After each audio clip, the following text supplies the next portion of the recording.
चलिए आज का क्लास अब चालू किया जाए। अब ये बताइए कि हम लोग जो एलजेब्रा वाले क्लास में जितना हम लोग पढ़े थे, ठीक है ना, एलजेब्रा वाले क्लास में जितना पढ़े थे, अगर मैं आप लोग को क्वेश्चन अगर बनाने के लिए देता हूं तो आप लोग से क्वेश्चन बन जाएगा। मैं आज क्वेश्चन देने के मूड में था आपको, बताइए क्वेश्चन दिया जाए क्या बनाने के लिए आप लोग को आज?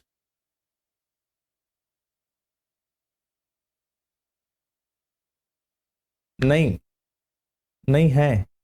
चलिए ठीक है, तो चलिए अब चालू करते हैं आज का क्लास को। हाँ,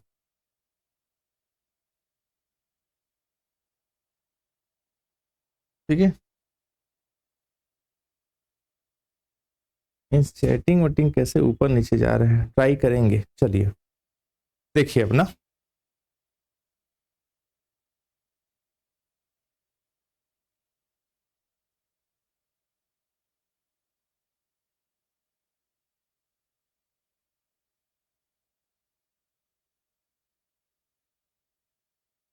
चलिए आगे लिखिएगा, ठीक है। आप इसमें लिखिए आप इनवॉल्यूटरी मैट्रिक्स।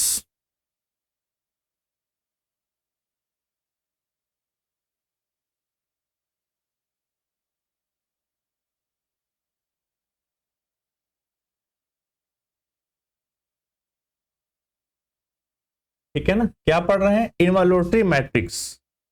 अब ये इनवॉल्यूटरी मैट्रिक्स क्या होता है, अब इसको समझिएगा। इनवॉल्यूटरी मैट्रिक्स अब क्या होता है, अब इसको समझिएगा, ठीक है।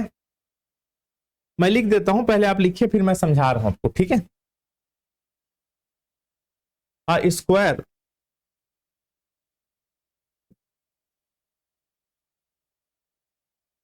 Matrix A is said to be an involuntary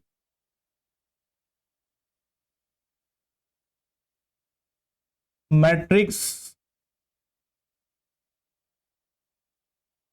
if a square is equal to I। Example, दो एग्जाम्पल लिख रहा हूं।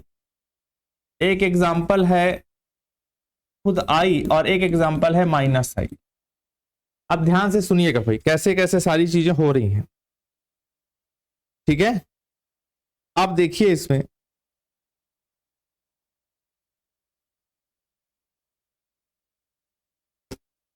इनवॉल्यूटरी मैट्रिक्स से आप क्या समझ रहे हो, पहले ये बताइए। इनवॉल्यूटरी मैट्रिक्स से हम ये समझ रहे हैं कि ऐसा कोई स्क्वायर मैट्रिक्स 2x2 3x3 इस टाइप का कोई भी ऐसा स्क्वायर मैट्रिक्स, ठीक है ना, वो इस इनवॉल्यूटरी मैट्रिक्स तब कहलाएगा जब ए स्क्वायर करने से आई आए। आई मतलब समझ गए ना, आई मतलब समझ जाया करो ना, इसमें डायगोनल एलिमेंट 1 1 1 होंगे और बाकी सब क्या रहेंगे बताओ, बोलो, जीरो रहेंगे। बाकी सब क्या रहेंगे, जीरो रहेंगे। समझ में आ रहा है मेरी बात? तो आई मतलब समझ जाया करो ना। तो ए स्क्वायर करने से ऐसा कोई स्क्वायर मैट्रिक्स कि ए स्क्वायर करने से क्या हो जाए बताओ, बोलो, ए स्क्वायर करने से आपका क्या हो जाए, आई हो जाए, ऐसा मैट्रिक्स कहलाता है इनवॉल्यूटरी मैट्रिक्स। अब जैसे दो एग्जांपल लिखा गया है, एक है आई और एक है माइनस आई। ये दोनों इनवॉल्यूटरी मैट्रिक्स कैसे होगा? ये दोनों इनवॉल्यूटरी मैट्रिक्स ऐसे हो रहा है कि आप खुद सोचो ना, अगर मैं आई का स्क्वायर करूं तो भी आई निकलेगा। डायगोनल 1 1 है तो दो ठो आई इंटू आई का मल्टीप्लाई करके देखना, आई आएगा। माइनस आई जो माइनस आई है, माइनस आई का भी दो बार इंटू करोगे माइनस आई के स्क्वायर तो भी वो आई निकलेगा। समझ में आ गया मेरी बात कि नहीं समझ में आया? क्लियर है यहां तक? तो ये हुआ आपका क्या, इनवॉल्यूटरी मैट्रिक्स, ठीक है। एक मिनट ना, हेलो,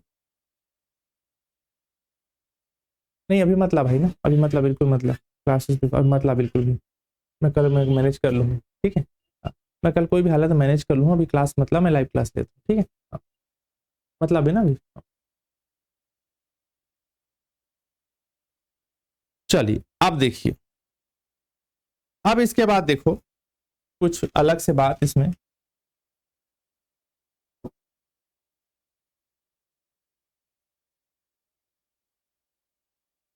अब देखिए, अब इसमें लिखिए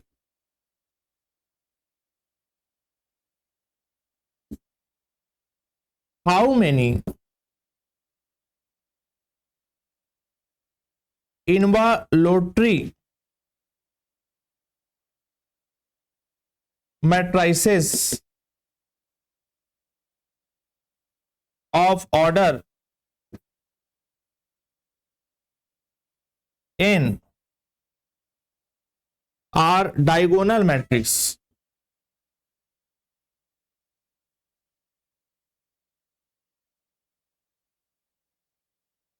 ओके क्या लिखा हूं, how many involutory matrices of order n, है ना, n ऑर्डर के कैसे कितने ऐसे इनवॉल्यूटरी मैट्रिसेस होंगे, है ना, जो डायगोनल मैट्रिक्स होंगे, बताइए, ठीक है। अब इसको देखिए, मैं इसको सॉल्व करके दिखाता हूं आपको कि ये क्या बोलना चाह रहे हैं और क्या मैं करना चाह रहा हूं, ध्यान दीजिएगा। मैं मान लेता हूं कि एक डायगोनल मैट्रिक्स है ए, मैं मान लेता हूं कि एक डायगोनल मैट्रिक्स मेरे पास क्या है, बताओ बोलो, ए है, और ए इज इक्वल टू मैं लिख देता हूं diag of A1 A2 d d dash a, समझ में आ रहे हैं, कोई दिक्कत नहीं, ठीक है भाई, बताना ना, A1 A2 d d dash AN, ऐसा मैं एक डायगोनल मैट्रिक्स आपको पता है ना, जिसमें सिर्फ डायगोनल में एलिमेंट होते हैं, डिफरेंट डिफरेंट एलिमेंट हो सकते हैं, डायगोनल में सिर्फ एलिमेंट होते हैं, बाकी किसी में नहीं होते हैं, diag of A1 A2 d d d dash AN, okay. और इसको मैं बोल रहा हूं कि ये एक इनवॉल्यूटरी मैट्रिक्स है, क्या है, इनवॉल्यूटरी मैट्रिक्स है,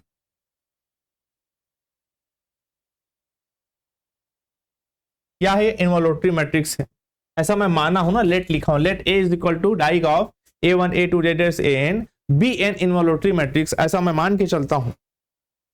अब इनवॉल्यूटरी मैट्रिक्स अगर आप ए को मान के चल रहे हो, थोड़ा देर सोच लो कि ए को इनवॉल्यूटरी मैट्रिक्स में मान के चल रहा हूं, तो इनवॉल्यूटरी मैट्रिक्स क्या होता है, इनवॉल्यूटरी मैट्रिक्स ये होता है कि अगर मैं ए स्क्वायर करूं तो आई निकलना चाहिए, हम ऊपर देखें, इनवॉल्यूटरी मैट्रिक्स का मतलब a square is equal to I होता है, तो a square is equal to मैं क्या लिखूंगा, बताओ फिर बोलो, diag of A1 A2 d d d dash AN नहीं लिखूंगा, यहां स्क्वायर लगाऊंगा।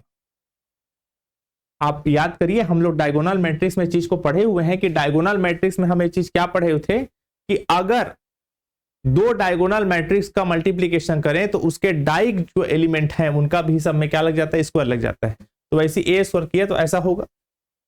अब अगर ए को मैं ए जो डायगोनल मैट्रिक्स है उसको मैं इनवॉल्यूटरी मैट्रिक्स बोला हूं, तो ए स्क्वायर करने से आई आना चाहिए, आई आना चाहिए, क्या आना चाहिए, आई आना चाहिए। तो आई कब आएगा, बताओ बोलो, आई कब आता है, जब डायगोनल में सिर्फ वन वन वन एलिमेंट हो, समझ में आ रहा है मेरी बात भाई, यही तो बता रहा था मैं आपको, यहां पर ये वन वन वन होता है और बाकी सब क्या रहता है, जीरो, तो इसको कैसे लिखते हैं, बताओ बोलो, diag of one one one one ऐसे लिखते हैं, समझ में आ रहा है, कोई दिक्कत तो नहीं, तो बताइए यहां तक ठीक है, तो ऐसा होगा। अब मैं दोनों साइड का कंपैरिजन कर लूं, इसका कंपेयर इसके साथ करूं, भाई दोनों इक्वल है ना, ये दोनों इक्वल लिखे हो, तो आप दोनों साइड का अगर कंपैरिजन करोगे तो कंपेयर करने पे क्या आएगा, बताओ, कंपेयर करूं दोनों साइड के एलिमेंट्स का, तो A1 square is equal to 1, A2 square is equal to 1, A3 square is equal to 1, AN square is equal to 1, समझ में आ रहा है कहां कंपेयर कर रहा हूं, इस एलिमेंट का, है ना, एलिमेंट कंपैरिजन उसके साथ करस्पॉन्डिंग एलिमेंट्स का कंपैरिजन कर रहे हैं। अब आपको ये सब पता होगा कि a1 स्क्वायर उधर जाके इसमें लिखाएगा अंडर रूट में जब भी लिखाता है प्लस माइनस में लिखाता है, प्लस माइनस 1 हुआ तो मैं ऐसा लिखूंगा इसको। यहां भी a2 इज इक्वल टू क्या लिखूंगा, plus minus 1। a3 is equal to क्या लिखूंगा, बताओ बोलो, प्लस माइनस 1, है ना। और an square is equal to क्या हो जाएगा, बताओ बोलो, प्लस माइनस 1। क्लियर हो गया। अब यहां पास a1 का दो वैल्यू प्लस माइनस 1, a2 का दो वैल्यू प्लस माइनस 1, a3 का दो वैल्यू प्लस माइनस, मतलब जितने डाई के एलिमेंट थे, डायगोनल एलिमेंट के, उन सब के लिए दो दो कंडीशन दिख रहा है। दो दो कंडीशन दिख रहा है, मतलब मैं अगर निकालना चाहूं कि नंबर ऑफ सच मैट्राइसेस, ऐसे कितने मैट्राइसेस बनेंगे, तो क्या लिखोगे, बताओ बोलो। आप एक मैट्रिक्स बनाओगे जिसमें या तो 1 1 1 होगा, या तो क्या होगा, बताओ बोलो, -1 होगा, या तो हर जगह चेंज होगा, यहां +1 होगा, यहां -1 होगा।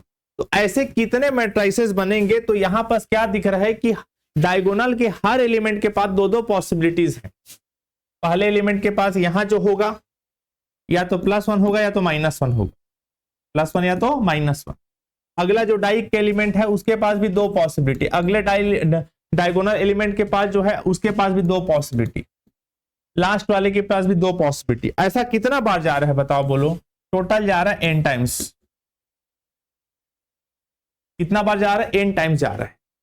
n टाइम्स जा रहा है, मतलब हम लोग इस टाइप का क्वेश्चन पहले भी पढ़ते थे, 2 के पावर n लिखोगे। समझ में आ गया, ठीक है ना। तो इस तरह के टोटल इतने मैट्राइसेस बनेंगे क्योंकि डाई के जो एलिमेंट है उन सब के पास दो दो पॉसिबिलिटी है, या तो +1 होगा या तो -1 होगा, या तो +1 होगा -1 होगा।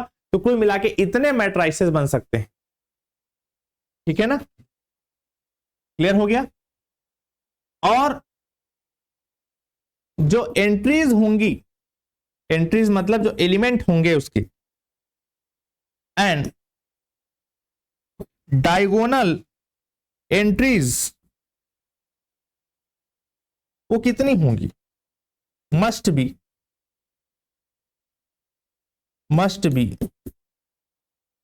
+-1। मतलब टोटल जो डायगोनल में एंट्री होंगे या तो +1 होगा या तो -1 होगा, वो लिखा गया है। क्लियर हो गया। तो आपको यहां तक कोई दिक्कत तो नहीं, कोई दिक्कत हो तो बताओ, बताइए फटाफट, रिप्लाई कर दीजिए एक बार, फिर मैं आगे बढ़ूंगा। जल्दी बताओ।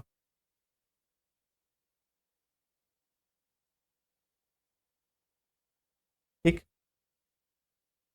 नो कोई दिक्कत नहीं है। मैं आप लोग सब के चैटिंग को आज मोबाइल में देख रहा हूँ, आज वहाँ कमेंट्स वाला स्क्रीन से शो नहीं हो पा रहा है। यहाँ तक ठीक है, ठीक है। अब चलिए, अब कुछ आगे बढ़ते हैं, आगे लिखते हैं। ओके, चलिए ध्यान दीजिएगा। अब देखिए, अब इसमें कुछ एग्जाम्पल्स किया जाए।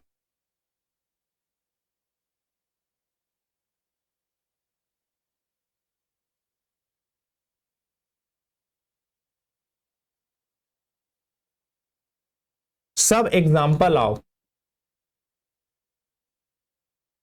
Involutory matrix matrices, some example of involutory matrices. अब इसको आप दिमाग में रखना ना, मैं जो लिख रहा हूं पहले आप लिख लीजिए, फिर मैं बताते जा रहा हूं। कभी भी कोई ऐसा मैट्राइसेस हो, जैसे पहले मैं 2 क्रॉस 2 का बता देता हूं, इवन नंबर का 2 क्रॉस 2 लिखा मतलब इवन नंबर का, सम का। अब डायगोनल मैट्रिक्स में मान लीजिए, सॉरी इनवॉल्यूटरी मैट्रिक्स में मान लीजिए इसमें डायगोनल में 0 0 है और यहां लिखा है a, और लेकिन यहां पर लिखा है 1/a, तो ऐसा मैट्राइसेस इनवॉल्यूटरी मैट्राइसेस होता है। इवन नंबर का है, 2 क्रॉस 2 का, ध्यान रखना इस बात को। समझ में आ रहा है मैं क्या बोल रहा हूं। डायगोनल का एलिमेंट क्या है, 0 0, और यहां पर क्या a, और यहां पर ठीक उल्टा है। तो ऐसा मैट्राइसेस को अगर आप 2 बार इंटू करोगे ना, जैसे मान लीजिए इसको a मान लिया, तो a इंटू a मतलब a स्क्वायर करोगे, उसका वैल्यू आई आता है, करके देख लेना। दूसरा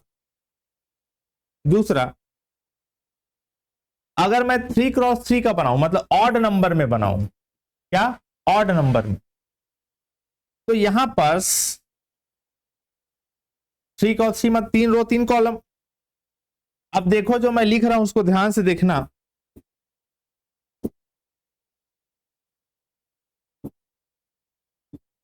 अब इसको देखिए, ये जो लिखा हूं यहां पास डायगोनल का जो एलिमेंट है वो सब जीरो ना होके 0 0 है, लेकिन बीच में या तो +1 हो या तो -1 हो यहां पर, बाकी सब जीरो। और यहां पर देखिए ऐसे में ए है तो 1/a, यहां भी वैसी था, ए था तो 1/a। समझ में आ रही मेरी बात में क्या बोल रहा हूं? यहां जैसे ए था तो 1/a, यहां भी ए है तो 1/a, इसके जैसा सेम है, बस फर्क ये है कि यहाँ 2 क्रॉस मतलब इवन नंबर में था इसलिए पूरा डायगोनल 0 हो गया था, ये ऑड नंबर में है तो 0 0, यहां भी 0 होना था लेकिन 0 के बजाय +1 या तो -1 होता है, बाकी सब सेम टू है। क्लियर हो गया आपको? ऐसे ही अगर मैं अब 4 क्रॉस 4 का बनाओ तो कैसे बनाओगे बताओ, बोलो। 4 क्रॉस 4 में 4 रो 4 कॉलम, यहां पर क्या बनेगा देखना, 0 0 0 ए लिखता हूं, पहले लिख लो फिर मैं बता रहा हूं।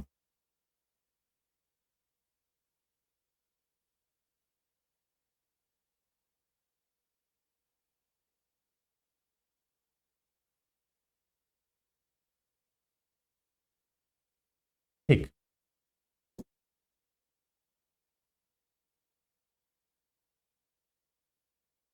अब इसमें देखिए कितना रो कितना कॉलम का है उसको पकड़ लीजिए। यहां पर देखो ये 4 रो 4 कॉलम का है, जैसे ये था, ये इवन नंबर में था, 2 रो 2 कॉलम का था, इवन नंबर में था, ये भी इवन नंबर में है, तो इवन नंबर वाला सेम टू सेम बने। देखो यहां पर डायगोनल में पूरे 0 रहता है, सिर्फ ऑड नंबर विषम वाले में ही डायगोनल में बीच में +-1 आता है, इवन नंबर में पूरे 0 रहता है। यहां भी देखो पूरा इवन नंबर में 0 लिखा हूं, देखो यार इवन नंबर में पूरा क्या लिखा हूं, 0 लिखा हूं। और बाकी देखो a तो 1/a, b तो 1/b, जैसे यहां a तो 1/a। क्लियर हो गया? कोई समस्या नहीं यहां तक? अब इसके बाद जो मैं एक्स्ट्रा पढ़ाना चाह रहा हूं 4th नंबर, उसको आप ध्यान से सुनना।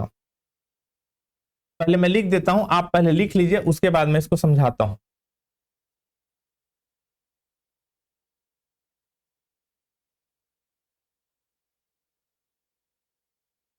ठीक है, ये n रो n कॉलम का है, समझ लो।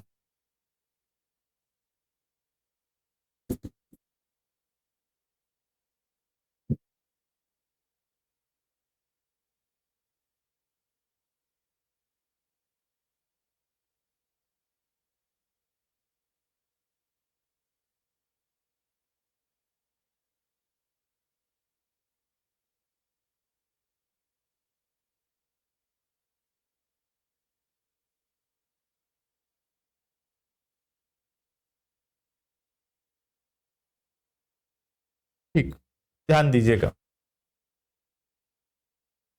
ऐसा मैट्रिक्स कभी कभी एग्जाम हॉल में ना देके लिखा होता है, जैसे ध्यान से सुनिएगा मेरे बात को, aij is equal to 1 such that i plus j is equal to n+1 और 0 अदरवाइज।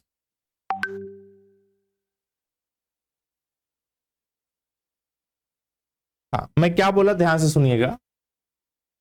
यहां पर देखिएगा मैं जो बात बोल रहा हूं, कभी कभी ये मैट्रिक्स ना देकर सिर्फ ये लिखा होता है और आपको मैट्रिक्स बना के सोचना होता है कि वो इनवॉल्यूटरी मैट्रिक्स हो रहा है कि नहीं हो रहा है। मैं क्या बोला ध्यान से सुनो, ध्यान से मैं क्या बोल रहा हूं। कभी कभी ऐसा मैट्रिक्स ना देकर सिर्फ स्टेटमेंट लिखा होगा इतना और बोलेगा कि ये इनवॉल्यूटरी मैट्रिक्स है कि नहीं है, बना के दिखाओ। तो आपको ये जो लाइन लिखा है इसके बेस पे पूरा मैट्रिक्स बनाना होगा, फिर उसे चेक करना होगा कि वो इनवॉल्यूटरी मैट्रिक्स है कि नहीं है। अब देखो पहले तो आप इसको देख लो, क्या इनवॉल्यूटरी मैट्रिक्स है? बिल्कुल है। डायगोनल के एलिमेंट सब 0 जा रहे हैं, 1 है तो 1/1 1 ही होता है, 1 है तो 1/1 1 ही होता है, मतलब ये डायगोनल मैट्रिक्स है। जैसे ये कर रहे थे ना, ये कर रहे थे, वैसे ये भी है। डायगोनल का एलिमेंट 0 है, 1 है तो 1/1 1 है तो 1/1, ऐसे चल रहे हैं। समझ में आ रहे कि नहीं आ रहे हैं? कोई दिक्कत नहीं। अब इसमें ध्यान दो, कि यहां पर ये जो लाइन लिखा है उसके बेस पे हम कैसे पता पाएंगे कि ये मैट्रिक्स है कि दूसरा मैट्रिक्स है। ध्यान से सुनिएगा, ये जो लाइन लिखा है इस बेसिस पे हम मैट्रिक्स कैसे बनाएंगे, तो बहुत आसान है, ध्यान से सुनना। यहां पर बोला है कि ए आई जे इज इक्वल टू 1। देखो सबको ए आई जे ए आई जे ए आई जे ही समझो। ऐसा एंट्रीज जिसका वैल्यू 1 होगा उसके लिए कंडीशन बोला है कि such that i plus j is equal to n plus 1। I plus j is equal to n plus 1 होना चाहिए। तो अब ध्यान दो, i plus j is equal to n plus 1, i plus j is equal to n plus 1। अब जैसे for example मैं यहां पर मैं बता रहा हूं कि ये 1 हो गया है, अब इसको आप क्या बोलोगे, पहला रो, ये देखो पहला रो, फर्स्ट रो और 1 column, second column, third column, n minus 1 column, n column, मतलब पहला रो एनवा कॉलम है कि नहीं है। देखो ना, इसके बारे में बोलूंगा तो क्या है, फर्स्ट रो एनथ कॉलम, पहला रो को शो करता है दूसरा कॉलम को। यहाँ आई जे में जो लिखा है तो आई का वैल्यू 1 है, जे का वैल्यू एन है। तो यहां पर क्या बोला है, आई प्लस जे करने से एन प्लस 1 आना चाहिए। तो आप खुद सोचो ना, आई प्लस जे मतलब 1 प्लस एन करने से जे आना चाहिए। समझ में आ रहे हैं ना, तो आ तो गया। समझ में आ रहे कि नहीं आ रहे हैं, 1 प्लस एन या एन प्लस 1 आए कि नहीं आया। देखो ना, आप ध्यान से सुनो, यहां पास ये जो 1 है क्या है, फर्स्ट रो एनथ कॉलम। तो यहां पास फर्स्ट रो एनथ कॉलम हुआ। तो यहां पास बोला तो था पहला रो, देखो आई के जगह 1 है और एजे की जगह एन है, तो such that i plus j is equal to n plus 1। तो यहां पास क्या होगा बताओ, 1 plus n is equal to n plus 1 होगा। क्लियर हो गया। तो यहां पास अब देखो, अब इसका देखो, अब इसके बारे में बताओ, इसको क्या बोलोगे, सेकेंड रो सॉरी, इसको क्या बोलोगे बताओ, बोलो सेकेंड रो। ये फर्स्ट रो था, सेकेंड रो, और ये एन कॉलम है, तो एन कॉलम से पहले क्या आता है, एन माइनस 1 कॉलम। तो यहां एन माइनस 1 कॉलम। तो यहां पर देखो आई के जगह 2 है, जे की जगह एन माइनस 1 है। तो यहां पर क्या बोला था, आई प्लस जे करने से एन प्लस 1 आना चाहिए। तो बताओ आई प्लस जे, आई प्लस जे करने से क्या आ रहा है बताओ, बोलो एन प्लस 1 आ रहा है ना, दिख रहा है साफ साफ। वैसे ही अब इसको निकाल के देखो, इसको करके दिखा देता हूं, बताओ बोलो यहां पास क्या लिखा है, बताओ बोलो ये कौन सा कॉलम, इसको पहले लास्ट वाला बता देता हूं, ये वाला कौन सा रो है, पहला रो, सेकेंड रो, थर्ड रो, ये कौन सा हो जाएगा, एनएथ रो, एनएथ रो होगा और फर्स्ट कॉलम है, ऐसा समझ में आ गया। तो यहां पास आई जे, आई जे, तो देखो ना इन दोनों जोड़ने से एन प्लस 1 होगा कि नहीं होगा, होगा बिल्कुल, एन प्लस 1 हो जाए। इससे जस्ट पहले वाला जो रो है उसको क्या बोलोगे बताओ, बोलो एन माइनस 1 रो, एन एनवा रो है तो उससे पहले एन माइनस 1 रो, और कौन सा कॉलम, सेकेंड कॉलम, तो ऐसा लिखोगे। यहां भी जब जोड़ोगे इसको आई प्लस जे, पहला आई को शो कर दूसरा जे को, तो क्या हो जाएगा बताओ बोलो, n minus 1 plus 2 is equal to क्या हो जाएगा, एन प्लस 1। क्लियर हो रहा है, कोई दिक्कत तो नहीं। तो ये जो चीजें बताई जा रही हैं वो अच्छे से क्लियर हो गया, बताओ हो गया अच्छे से क्लियर, कोई समस्या नहीं। अब आगे बढ़ते हैं, ध्यान से सुनना।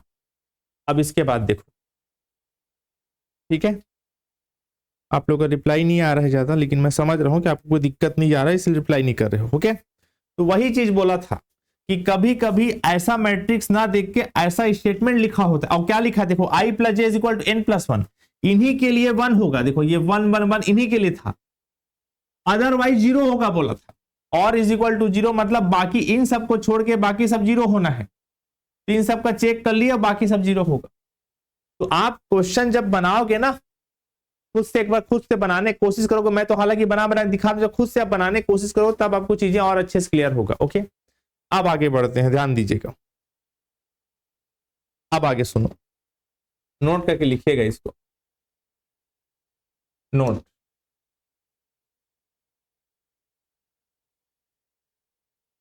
If A is an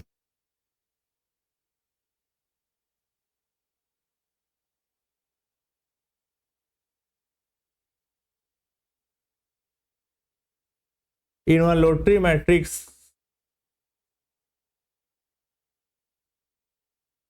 then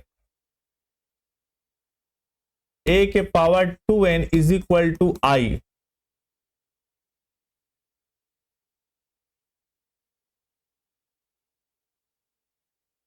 a के power 2n is equal to I and a के power 2n plus 1 is equal to a such that n belong to natural number, such that n belong to natural number। ठीक,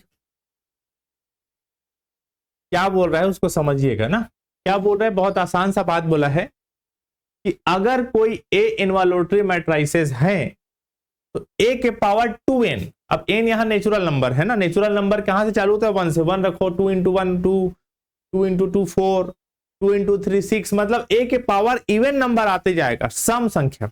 ए के power 2, ए के power 4, ए के power 6, ए के power 8, तो उसका value आई आएगा बोला इन्वोल्यूटरी मैट्रिक्स में।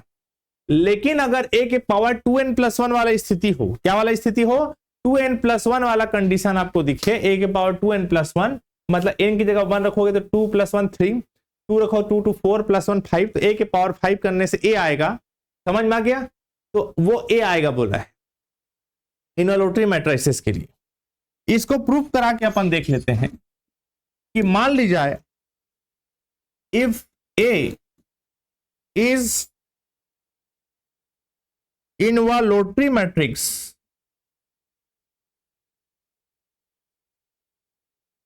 इन्वोल्यूटरी मैट्रिक्स, अगर इसको प्रूफ करा के दिखा रहा हूं ना, मैं यहां लाइन खींच देता हूं, ये लो लाइन खींच देता हूं, मैं इसको प्रूफ करा के दिखा रहा हूं, सॉरी एक मिनट ना, इसको मैं प्रूफ करा के दिखा रहा हूं।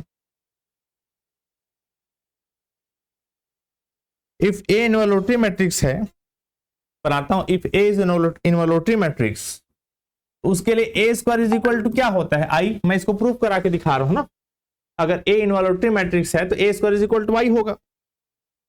तो अब देखो ए के power 2n is equal to, अब इसको बना के देख रहा है ना कि आई आ रहा है कि नहीं आता, इसको मैं कैसे लिख सकता हूं, ए के पावर 2 पावर n लिख सकते हो।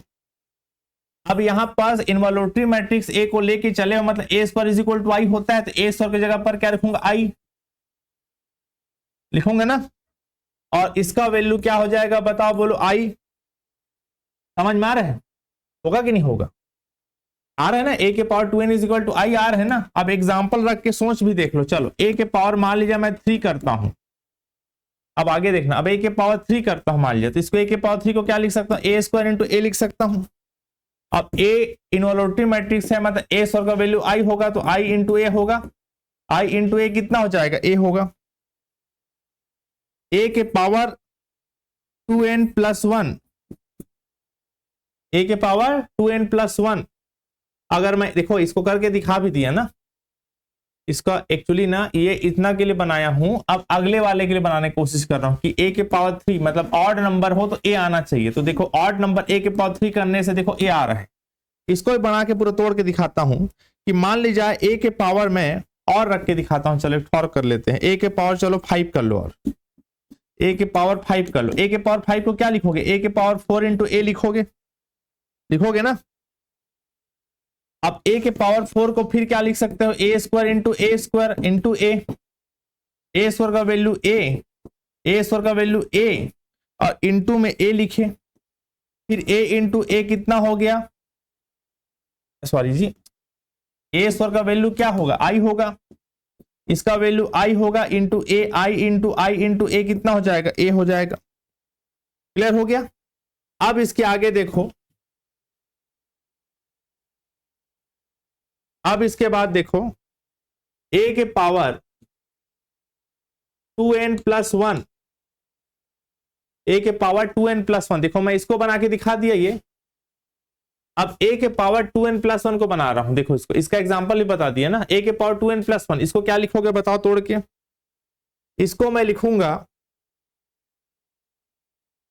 अब इसका वैल्यू क्या होगा, ए होगा, और क्या, इसको तोड़ के लिखना चाहो तो ए के पावर 2n इंटू ए लिख सकते हो, और ए के पावर 2n का वैल्यू आई निकला है, इन आई इंटू ए करोगे तो कितना हो जाएगा, ए हो जाएगा। इसका एग्जाम्पल अपन देख लिए।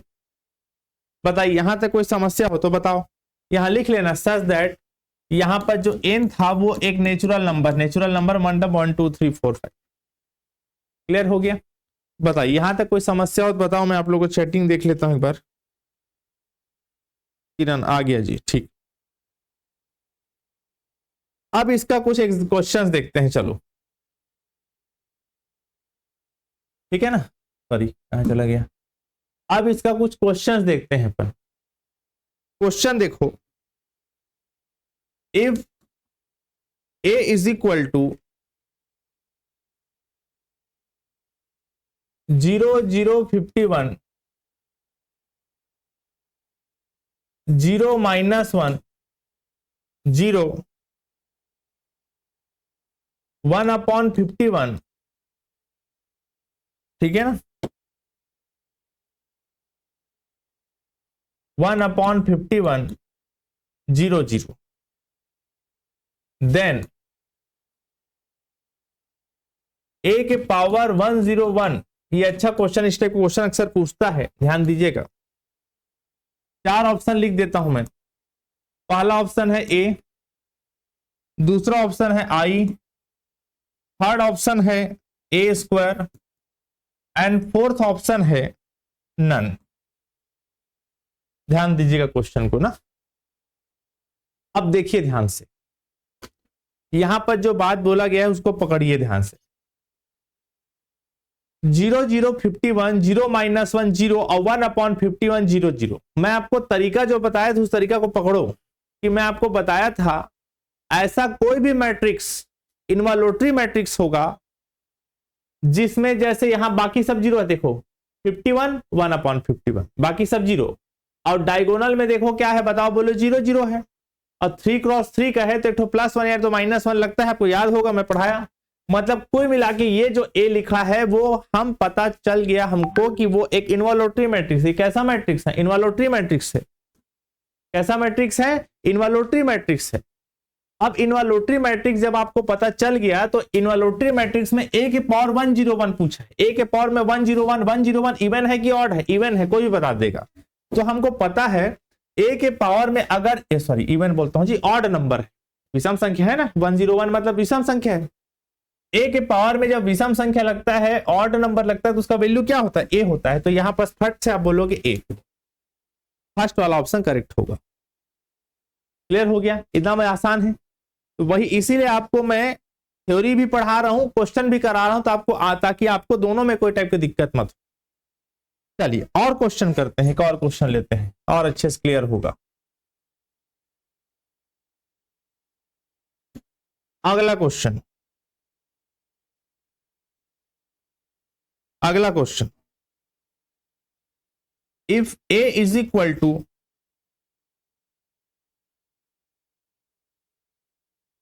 0 0 -1 0 0 -1 0, और ऐसे ही लास्ट में बोला है 1 0 0 -0। समझ में आ गया, यानी कुल मिला के n रो n कॉलम का है। अब इसमें बोला है देन, क्या बोला है इसमें, इसमें 4 ऑप्शन बोला है, मैं यही नीचे लिख देता हूं।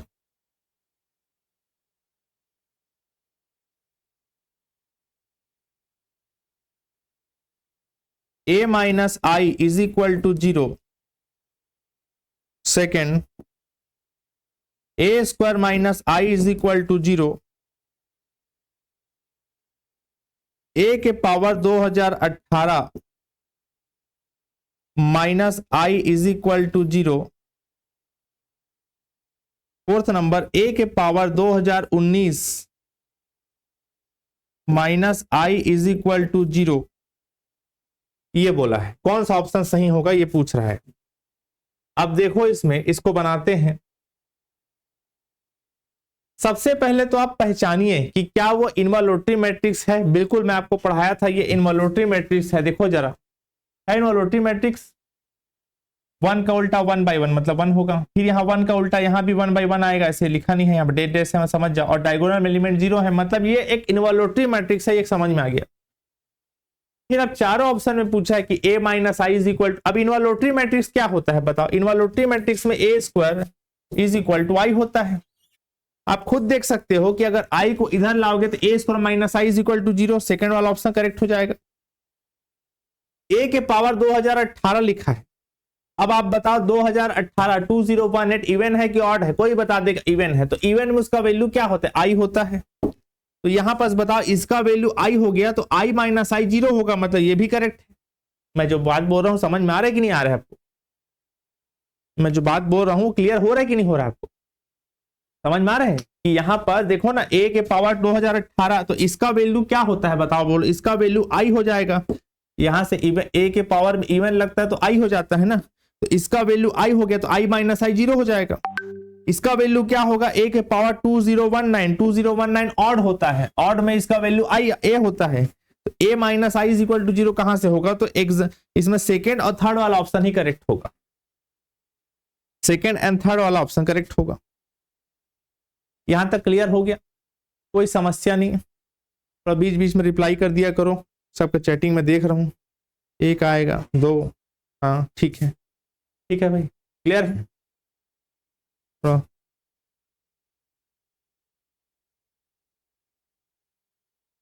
चलो ध्यान दीजिएगा।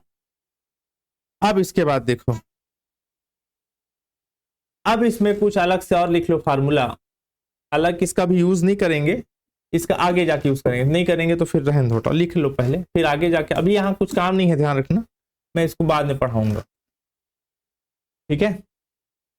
If k is any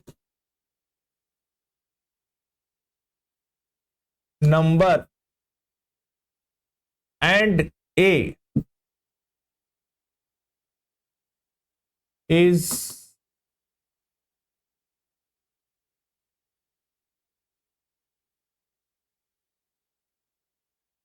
involuntary matrix, then ki plus a का square is equal to, sorry power n is equal to k plus 1 का स्क्वायर के power n plus k minus 1 के power n by 2 into I plus k plus 1 के power n minus k minus 1 के power n upon 2 into a। ये formula भी आप लिख ले रही, इसका अभी कोई इस्तेमाल नहीं करेंगे, बस नोट करके रखे रहना, इसको मैं आगे जाकर पढ़ाऊंगा, ठीक है भाई। इसको मैं आगे जाके आपको पढ़ाऊंगा। तो थोड़ा 2 मिनट मुझे बैठने दो, थोड़ा थकान हुआ।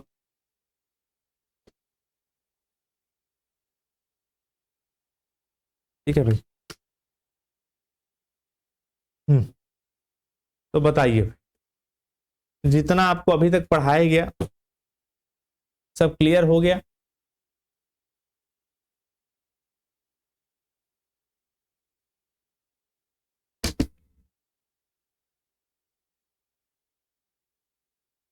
लिख रहे हो तो लिख लो भाई।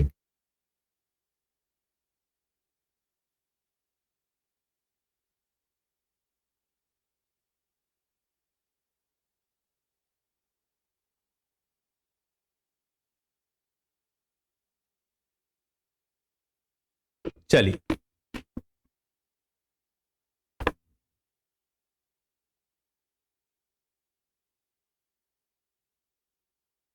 हम लोग बिल्कुल आराम से चल रहे हैं, आराम से चीजों को लेकर खत्म करेंगे।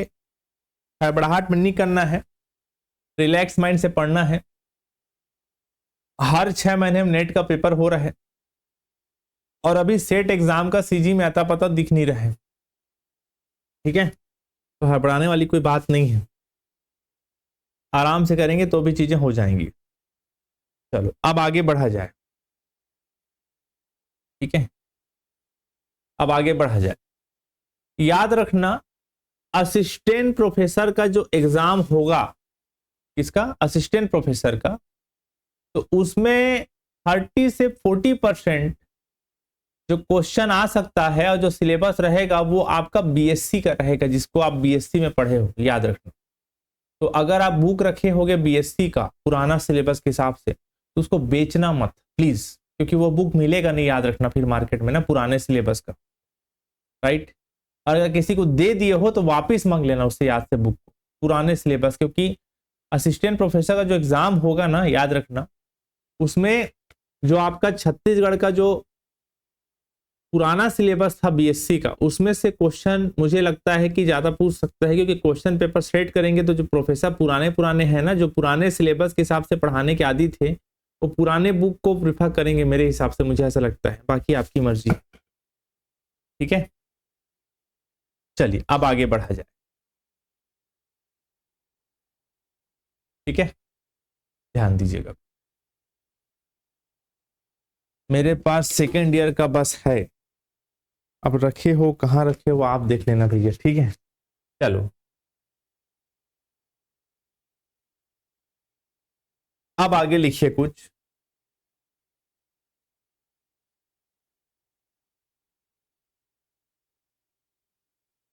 ए is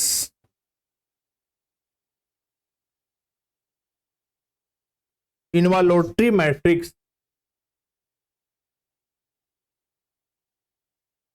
if and only if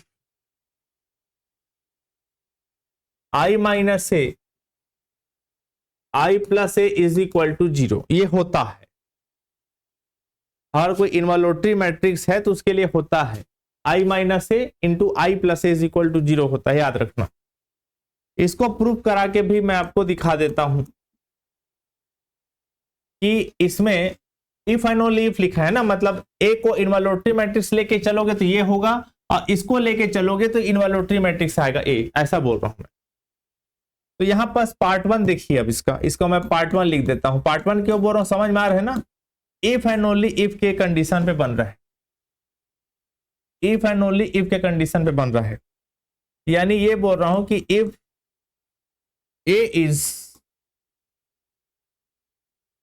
involutory matrix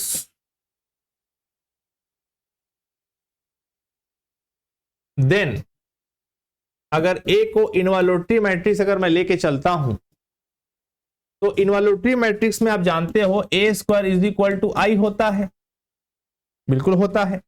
आई को इधर लाओगे तो a square minus I is equal to 0 होगा। अब यहां पर इसको ए माइनस आई और ए प्लस आई आप लिख सकते हो, है ना, इज इक्वल टू 0, समझ में आ रहा है ना। अब भाई आई को आई स्क्वायर लिख सकते हो, आई स्क्वायर का वैल्यू तो आई होता है, तो ए माइनस बी ए प्लस बी हिसाब से होगा इतना।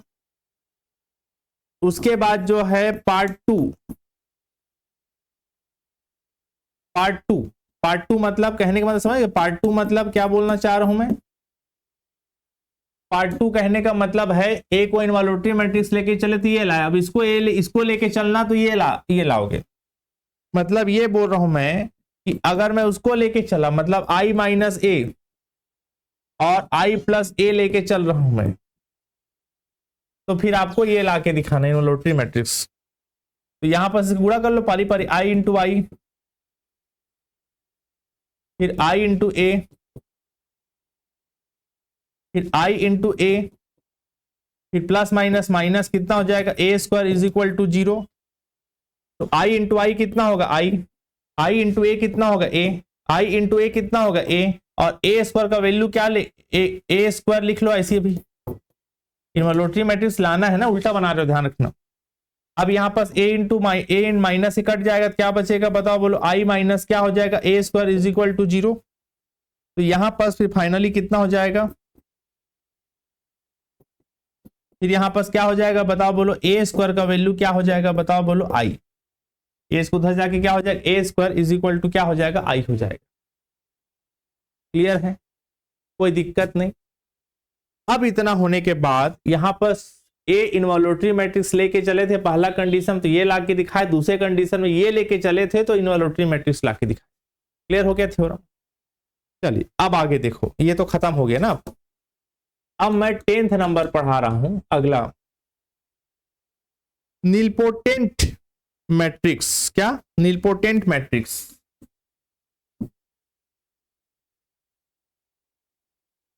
नीलपोटेंट, ठीक है, nilpotent matrix.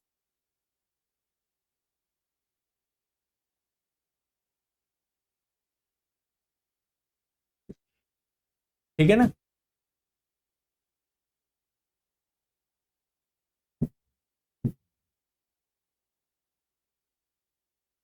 A square matrix A is said to be a nilpotent matrix if there exists a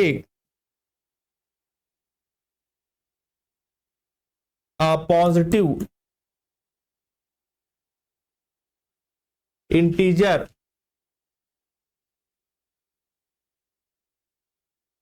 m such that a के power m is equal to 0 for all m belong to natural number। क्या लिखा गया है, समझ में आ गया? Nilpotent matrix क्या होता है?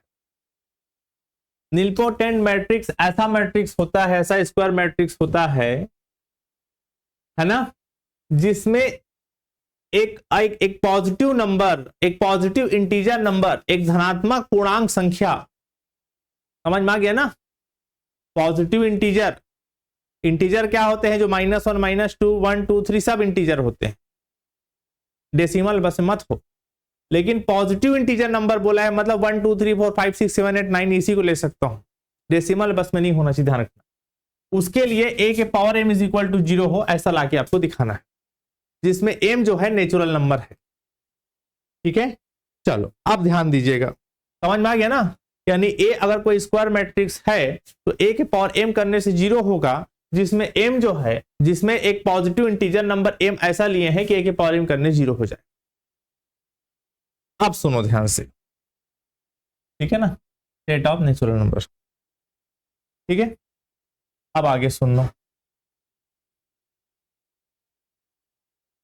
अब आगे सुनना ध्यान से। ठीक, अब देखो इसमें कुछ खास बात बता रहा हूं, उसको लिखिए और ध्यान समझना और बताना। ठीक है, द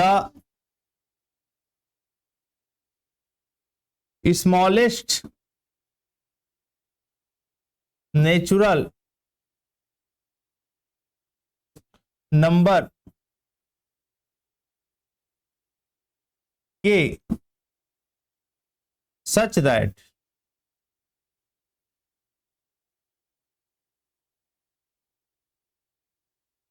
a के power k is equal to 0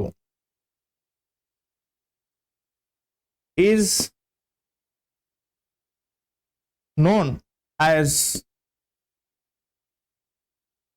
index of nilpotent matrix A। a के power 10 is not is equal to 0, a के power 11 is not is equal to 0, a के power 12 is equal to 0, then a के power 13 is equal to 0। ठीक है, डेस आगे जितना होगा सब 0 के इक्वल होगा। ठीक है, लिख लीजिए, फिर मैं समझा रहा हूं। 12 is the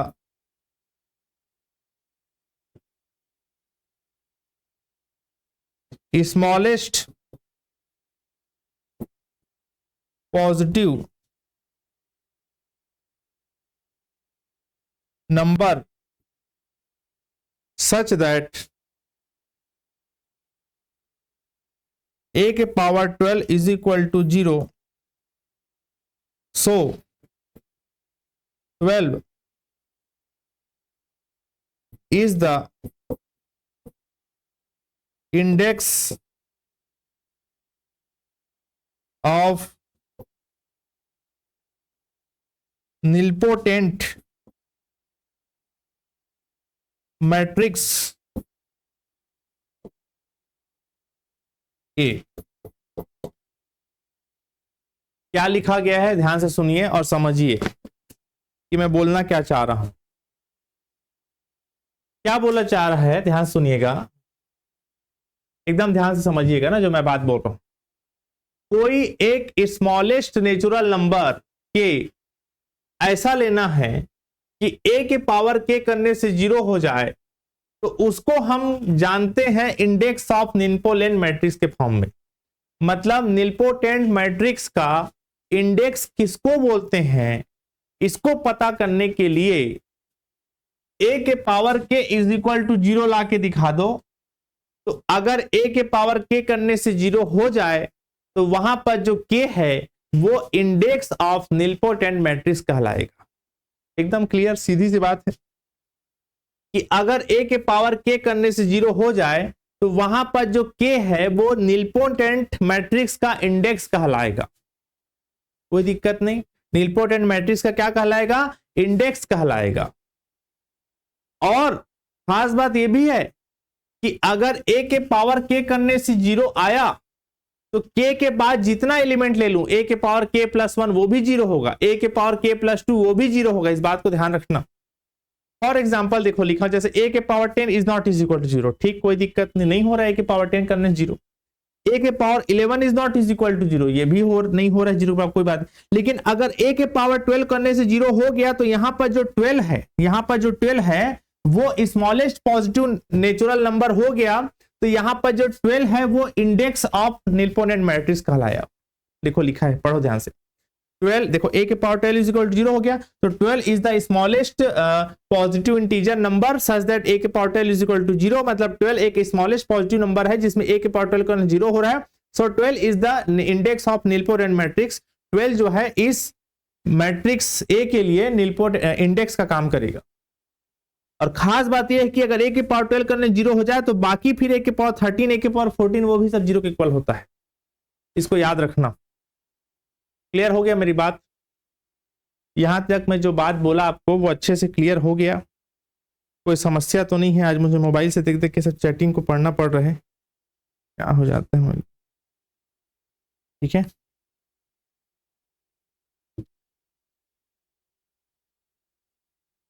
कोई समस्या नहीं? पक्का? ठीक, रिप्लाई कर दिया करो बीच बीच में।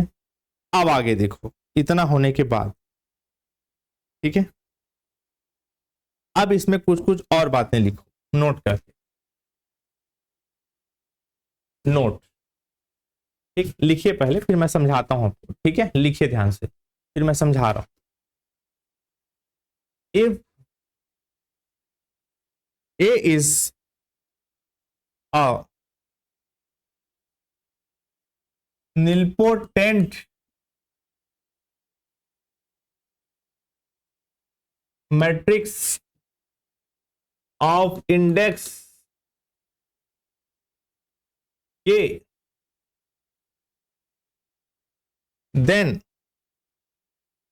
A के पावर में k-1 is not is equal to 0। ये मैं बोल रहा था कि यहां पर जो है a के पावर 12 करने 0 आ रहा है, ठीक है। तो इससे जो पहले है, जैसे ये मान लिया k है तो इससे पहले क्या होगा, k-1 is not is equal to 0 है, वो ठीक है।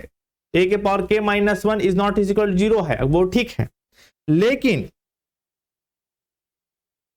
a के पावर k करने 0 हो रहा है, k जो है इंडेक्स है, तो k के बाद जितना वैल्यू होगा, k के बाद जितना वैल्यू होगा बड़ा या बराबर, ऐसे ग्रेटर और इक्वल, a के बाद जितना वैल्यू होगा उन सब में फिर वो 0 आएगा।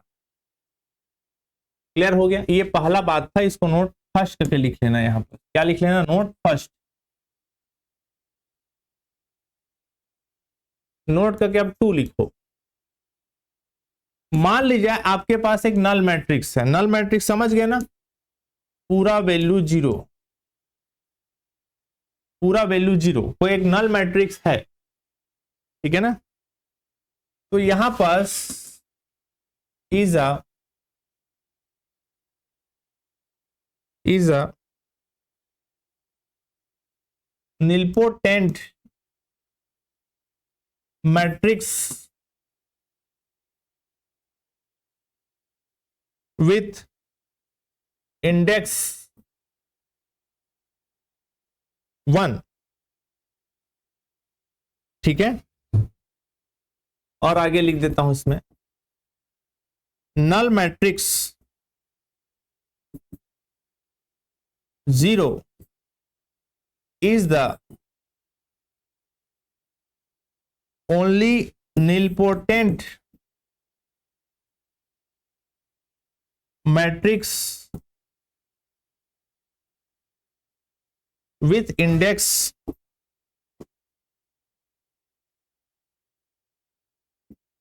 1। समझ में आ गया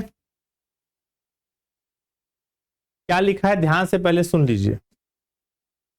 देखो भाई, अब पूरा एंट्री 0 0 0 है, मतलब वो एक नल मैट्रिक्स होगा, ये तो आपको कंफर्म है। अगर पूरा वैल्यू क्या है बताओ, बोलो 0 0 है, तो वो क्या मैट्रिक्स हुआ? नल मैट्रिक्स हुआ। तो अगर कोई नल मैट्रिक्स है, अगर उसका निलपोटेंट मैट्रिक्स इंडेक्स 1 हो, अगर कोई नल मैट्रिक्स है और ये नल मैट्रिक्स को मैं निलपोटेंट मैट्रिक्स भी बोला हूं विथ इंडेक्स 1, क्यों 1 होगा? अब आप खुद सोचो ना भाई, क्यों होगा ऐसा बताओ, क्यों होगा ऐसा? ठीक है, क्यों होगा ऐसा बताओ, बोलो, ठीक है, सोचो जरा, बताइए। मैं जो बात बोल रहा हूं समझ में आ रहा है मैं क्या बोल रहा हूं? कि यहां पास नल मैट्रिक्स मतलब कैसा मैट्रिक्स होता है? जो पूरा वैल्यू 0 हो, जैसे 3 रो 3 कॉलम का मैं बनाया हूं, तो ये आपका जो मैट्रिक्स जिसको ए नाम दिया हूं, इसमें नल मैट्रिक्स मतलब पूरा पूरा एंट्री 0। अब यहां पास इसको ए की पावर 2 3 4 तो लिख नहीं सकता भाई, ए अकेला है मतलब कुछ नहीं, मतलब पावर में क्या है 1 है, ए अकेला है भाई, 2 ठो रहता ए इंटू ए तो ए स्क्वायर लिखता है, एक ही ठो है तो ए की पावर 1 लिख दो। अब ए की पावर 1 जो है, अब नल मैट्रिक्स को अगर मैं सॉल्व करूं, नल मैट्रिक्स को सॉल्व करने पे पूरा वैल्यू क्या आएगा 0। तो यहां पास अगर नल मैट्रिक्स भी लेता हूं, तो यहां पास हमने इंडेक्स के बारे में क्या सुना था? हम लोगों ने इंडेक्स के बारे में यह सुना था कि इंडेक्स वो चीज होता है जिसमें वो जो मैट्रिक्स है उसके पावर जो भी लगाऊं 1 2 3 4 5 6 जो भी यहां के लिख दिया करने 0 हो जाए, तो उसको बोलते हैं इंडेक्स। यहां जो के होगा वो ए का इंडेक्स कहलाया। तो यहां पास आप मुझे ये बताइए कि यहां पास ये जो लिखा हूं मैं, ए के पावर 1 इज इक्वल टू 0, इसका मतलब क्या हुआ कि नल मैट्रिक्स का इंडेक्स कितना होता है? 1 होता है। वही चीज को लिखा हूं, is a nilpotent matrix with index 1। ये जो है नल मैट्रिक्स वो निलपोटेंट मैट्रिक्स होगा इंडेक्स 1 के साथ। देखो ना 1 लिखा है, ए के पावर 1 करने 0 आ रहे हैं ना, समझ में आ गया? कोई दिक्कत नहीं, ठीक है ना। तो ये चीज ध्यान रखना कि एक नल मैट्रिक्स होता है वो एक निलपोटेंट मैट्रिक्स होता है इंडेक्स 1 के साथ। अब आप बोलोगे सर ये निलपोटेंट मैट्रिक्स कैसे हो गया? तो भाई निलपोटेंट मैट्रिक्स का भी फार्मूला आप जानते हो, ए के पावर m करने 0 हो जा रहा है, तो इसको जो ए इसको मैं मान लिया ए, तो ए के पावर 1 करने 0 होगा। अब देखो, अब आगे जो बात लिखा है उसको समझना, याद रखना नल मैट्रिक्स के अलावा और दुनिया में कोई मैट्रिक्स नहीं है जिसका इंडेक्स 1 हो। मैं जो बात बोल समझ में आ रहा है ना, नल मैट्रिक्स के अलावा और कोई भी मैट्रिक्स ऐसा नहीं होता है जिसका इंडेक्स 1 हो। जैसे आपको मैं अभी बताया कि जैसे ये जो लिखे थे 0 0 0 0 0 0 0 0 0, ये नल मैट्रिक्स है, इसको नाम क्या दे दिया? ए नाम दे दिया। पावर में यहां कुछ नहीं मतलब 1 लगा दिया, यानी ए के पावर 1 करने से 0 आ रहा है, तो ए के पावर 1 करने 0 आ रहा है, मतलब इसका इंडेक्स क्या हो गया? 1 हो गया। इसका इंडेक्स क्या हो गया बताओ, बोलो 1 हो गया। नहीं समझे बात को मेरा? इसका इंडेक्स क्या हो गया? 1 हो गया। 1 ही हुआ 1। तो यहां पर ध्यान रखना कि नल मैट्रिक्स सिर्फ नल मैट्रिक्स ही है जिसका इंडेक्स 1 होता है। उसके अलावा कोई भी मैट्रिक्स लोगे तो यहां पर एंट्रीज कुछ ना कुछ होगा सॉल्व करने पे। जैसे मान लिया ए का वैल्यू मान लिया मैं कुछ लिख दिया, नल मैट्रिक्स मान लिया नहीं, सब एंट्री 0 है, लेकिन एक एलिमेंट भी 1 है, तो आप आगे इन सब को 0 करने के चक्कर में ए स्क्वायर ए के पावर 3 ऐसा कुछ करना पड़ेगा, तब जाके 0 आएगा। यानी सिर्फ नल मैट्रिक्स ही ऐसा मैट्रिक्स है जिसका इंडेक्स 1 होता है, बाकी सबका इंडेक्स कुछ और होता है। आगे क्या लिखा है देखो, null matrix 0 is the only nilpotent matrix with index 1। वही चीज को लिखा है जो मैं अभी आपको बोल रहा हूं। नल मैट्रिक्स ही ओनली एक ऐसा मैट्रिक्स है जिसका निलपोटेंट मैट्रिक्स ऐसा है जिसका इंडेक्स 1 होता है। क्लियर हो गया यहां तक? उम्मीद करता हूं यहां तक आपको क्लियर हो गया होगा।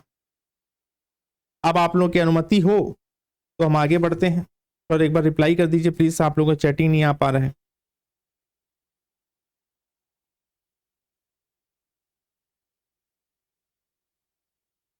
रिप्लाई कर दीजिए एक बार तो मैं समझूं कि आप लोगों को सब क्लियर है। बताइए, थोड़ा आराम किया जाए, बताइए। यस सर जी किरण और गुलशन, आपको क्लियर हो गया?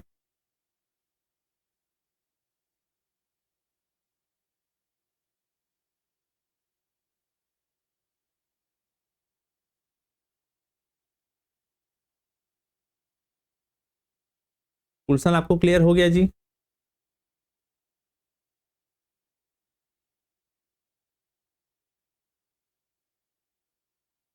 ठीक, चलिए आगे बढ़ते हैं। अब आगे देखते हैं।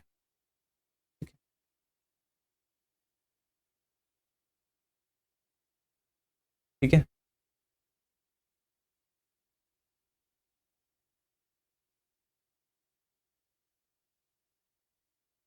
अगला लिखिए।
अब ध्यान से सुनिएगा ना, जो मैं पढ़ाने वाला हूं कुछ महत्वपूर्ण चीज पढ़ा रहा हूं, इसके बेस पे आपको क्वेश्चन बनाने में हेल्प होगा। ध्यान से सुनिएगा ना, एकदम अच्छे से,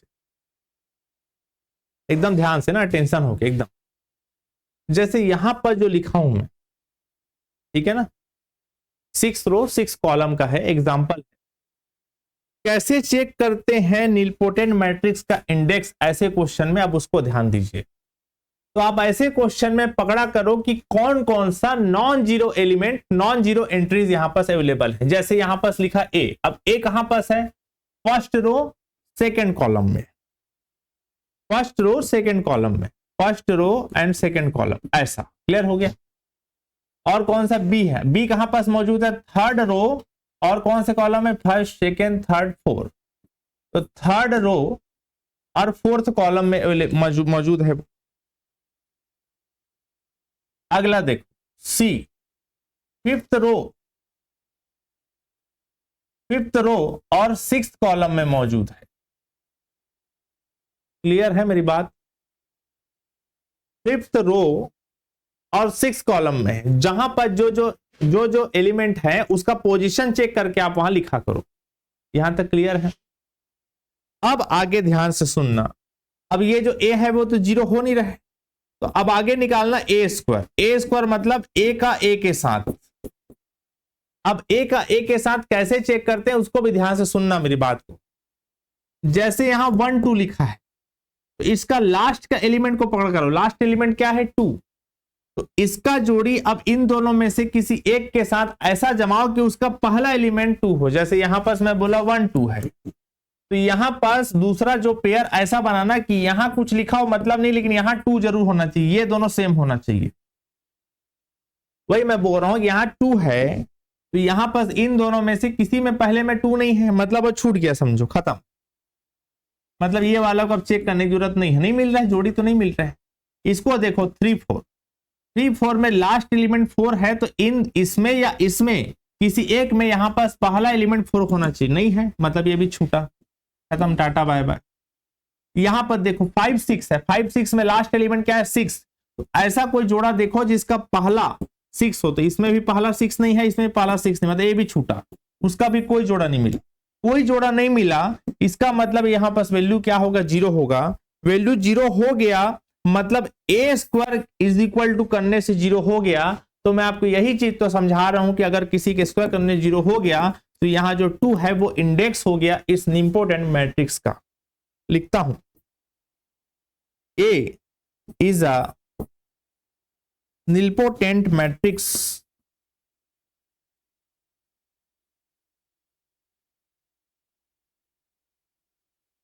ऑफ इंडेक्स 2। यहां पर जो है ए जो है निम्पोटेंट मैट्रिक्स हो गया कितने इंडेक्स का, 2 इंडेक्स के साथ। बताइए क्लियर हो गया अच्छे से? कोई समस्या हो तो बताओ, एक बार बताऊंगा, पूछोगे तब, बहुत आराम से बता रहा हूं चीजों। चलिए अब आगे बढ़ते हैं, अगला एग्जाम्पल, एग्जाम्पल नंबर 2 देखिए। ए इज इक्वल टू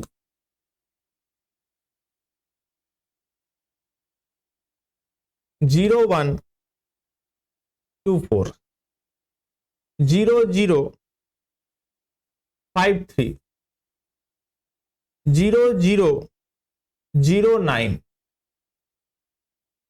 और 0 0 0 0, ये 4 क्रॉस 4 का है। अब देखो इसको बनाते हैं, जब आप इसको बनाओगे जैसे पिछला किए थे वैसे बनाना, जब इसको बनाओगे आप तो यहां देखो पहले 1 का पोजीशन बताओ, 1 का पोजीशन कहां पर है बताओ, बोलो पहला रो सेकंड कॉलम, पहला रो और सेकंड कॉलम। 2 को देखो पहला रो थर्ड कॉलम, 4 को देखो पहला रो फोर्थ कॉलम। ओके, और बताते जब इसमें 5 देखो second row third column, third को देखो सेकंड रो फोर्थ कॉलम,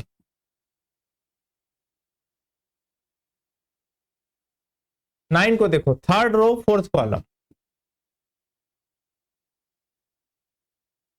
समझ में आ रहा है मेरी बात?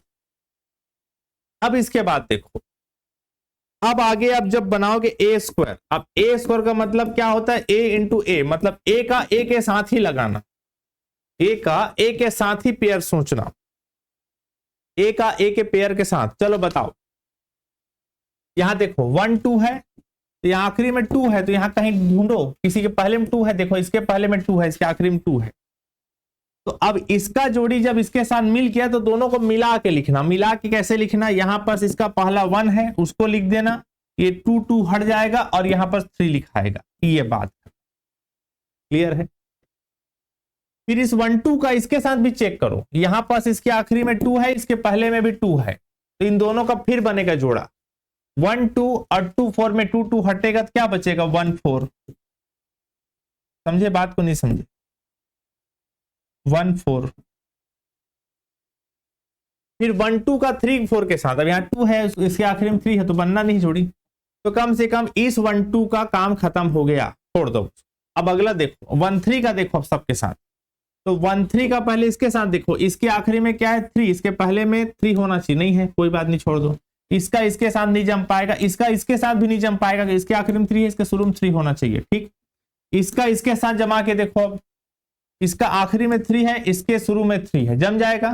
तो 1 3 का 3 4 के साथ जब जमाओगे तो 1 3 का 3 4 के साथ 1 4 हो जाएगा, 1 4 हो जाएगा। क्लियर हो रहा है मेरी बात? जो मैं बात बोल रहा हूं समझ में आ रही है कि नहीं आ रहा है? कोई समस्या नहीं। आगे देखो, अब 1 4 का चेक करो सबके साथ। 1 4 का पहले इसके साथ देखो, 1 4 के आखिरी में 4 है, इसको शुरू में 4 होना चाहिए, नहीं। 1 4 का इसके साथ, इसका आखिरी में 4, इसको शुरू में 4 होना चाहिए, नहीं है। इसका इसके साथ नहीं है, इसका इसके साथ, ये भी नहीं, इसका इसके साथ भी नहीं है, मतलब ये बेचारा वेस्टेज चला गया। अब 2 3 का चेक करो सबके साथ, 2 3 का सबके साथ चेक करना ना, 2 3 का अब सबके साथ चेक करना, 2 3 का चेक करो। तो 2 3 के आखिरी में 3 है, किसके शुरू में 3 है? देखो इधर चालू करो, इसके शुरू में 3 नहीं है, इधर नहीं, इसके शुरू में 3 है, नहीं है यहाँ, इसके शुरू में 3 है, नहीं है, इसके शुरू में 3 है, नहीं है, इसके शुरू में 3 है, इन दोनों का जोड़ा बन जाएगा। तो 3 3 कटेगा तो 2 4 बचेगा, 2 4 बचेगा। क्लियर हो गया? यहां पर 2 4 है, 3 4 है, इसका बताओ, समझ में आ गया? अब इसका हो गया ना, अभी खत्म उसका कहानी, ठीक है। अब बताओ, अब 2 4 का चेक करो सबके साथ। 2 4 का पहले इसके साथ चेक करो, इसके शुरू में 4 है क्या, इसके शुरू में 4 है क्या, इसके शुरू में 4 है क्या, नहीं है, इसके शुरू में 4 है क्या, नहीं है। यहाँ पर 2 4 इसके आखिरी में 4 है, इसके शुरू में 4 है, इसका भी नहीं बना, वो छोड़ दो। अब 3 4 का चेक करो सबके साथ। अब इस 3 4 का सबके साथ, इसके आखिरी में 4 है, इसके शुरू में 4 है, बताओ। इसमें नहीं है, इसमें नहीं है, इसमें नहीं है, इसमें नहीं है, इसमें नहीं है, उसका भी बेचारा किसी से साथ जोड़ा नहीं बन पाया, कोई बात नहीं। यहां तक मेरे ख्याल से आपको क्लियर हो गया होगा, ठीक है। अब देखो, ठीक है, अब देखना ना, यहां पास ए इसको में 1 3 1 4, अच्छा 1 4 दो बार लिखा गया क्या? कोई बात नहीं, एक बार लिखना, 2 बार नहीं लिखना। जैसे आ रहा है 2 बार ठीक है चेक करने पे, लेकिन 2 बार नहीं लिखना, ध्यान रखना। अगर 1 4 2 बार आया तो उसको एक बार लिखना, ओके, कोई कंफ्यूजन नहीं। चलो अब आगे बनाओगे A3। A3 का मतलब क्या होता है? ए स्क्वायर इंटू ए होता है। A3 का मतलब क्या हुआ? ए स्क्वायर इंटू ए। तो ए स्क्वायर इंटू ए मतलब अब समझो, अब ए स्क्वायर वाले का ए के साथ पेयर बनाना। मैं क्या बोल रहा हूं समझ में? ए स्क्वायर वाले का, देखो ए स्क्वायर वाला कौन सा है? ये है ए स्क्वायर वाला, ए स्क्वायर वाला ये है ना वैल्यू ए स्क्वायर का, और ए वाला ये है। तो इन दोनों का सोचना ना, ध्यान रखना, इसीलिए गोला डाल रहा हूं रेड कलर में, अगर आपको दिख पा रहा होगा अच्छे से। इसका इसके साथ पेयर जमाना। तो जैसे देखो, इसका 1 3 है, आखिरी में 3 है, किसके शुरू में 3 है? इसके शुरू में 3। समझे बात को? नहीं समझे? देखो ना, इस 1 3 का देखो ना, ए स्क्वायर इंटू ए लिखा, ए स्क्वायर वाला जो एलिमेंट है उसका ए के साथ पेयर जमाना है। 1 3 है, आखिरी में 3 है, किसके शुरू में 3 है बताओ? यहां शुरू में 3 है, तो इसका इसके साथ पेयर जमेगा, 3 3 कटेगा तो 1 4 बचेगा। कोई दिक्कत नहीं।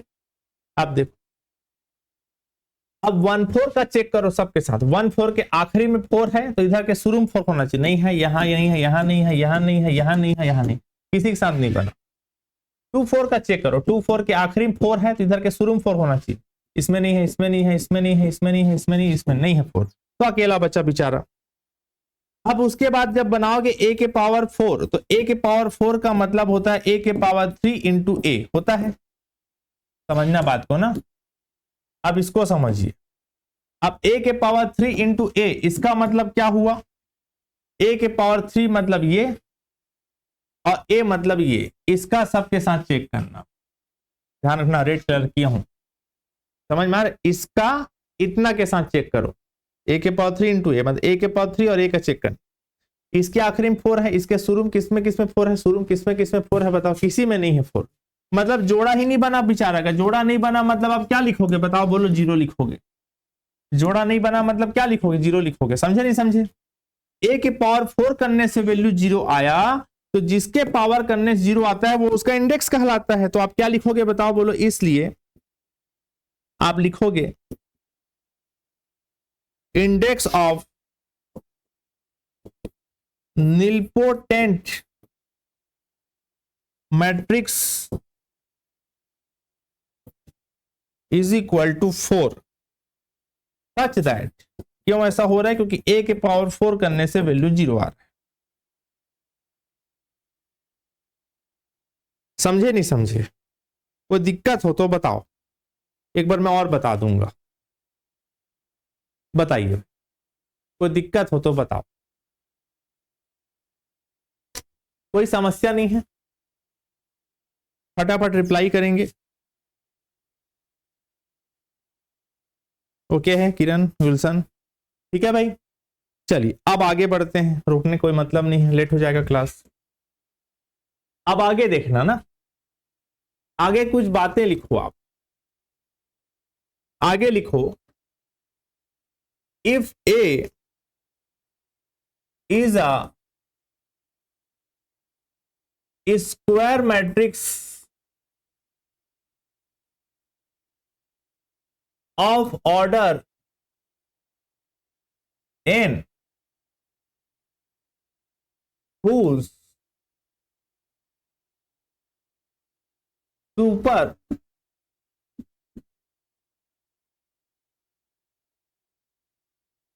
डायगोनल, या इसी को अपन, या फिर सब डायगोनल, दोनों के लिए हो सकता है,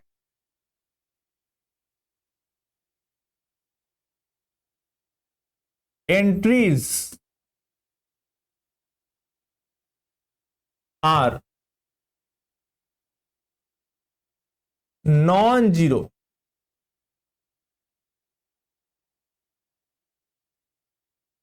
and rest of the entries are zero, then A is a nilpotent matrix with index n। और लिख देता हूं कुछ बात, every strict upper and strict lower triangular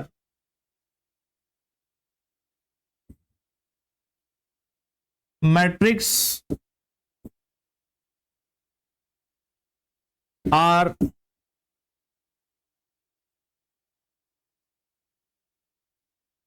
nilpotent matrices।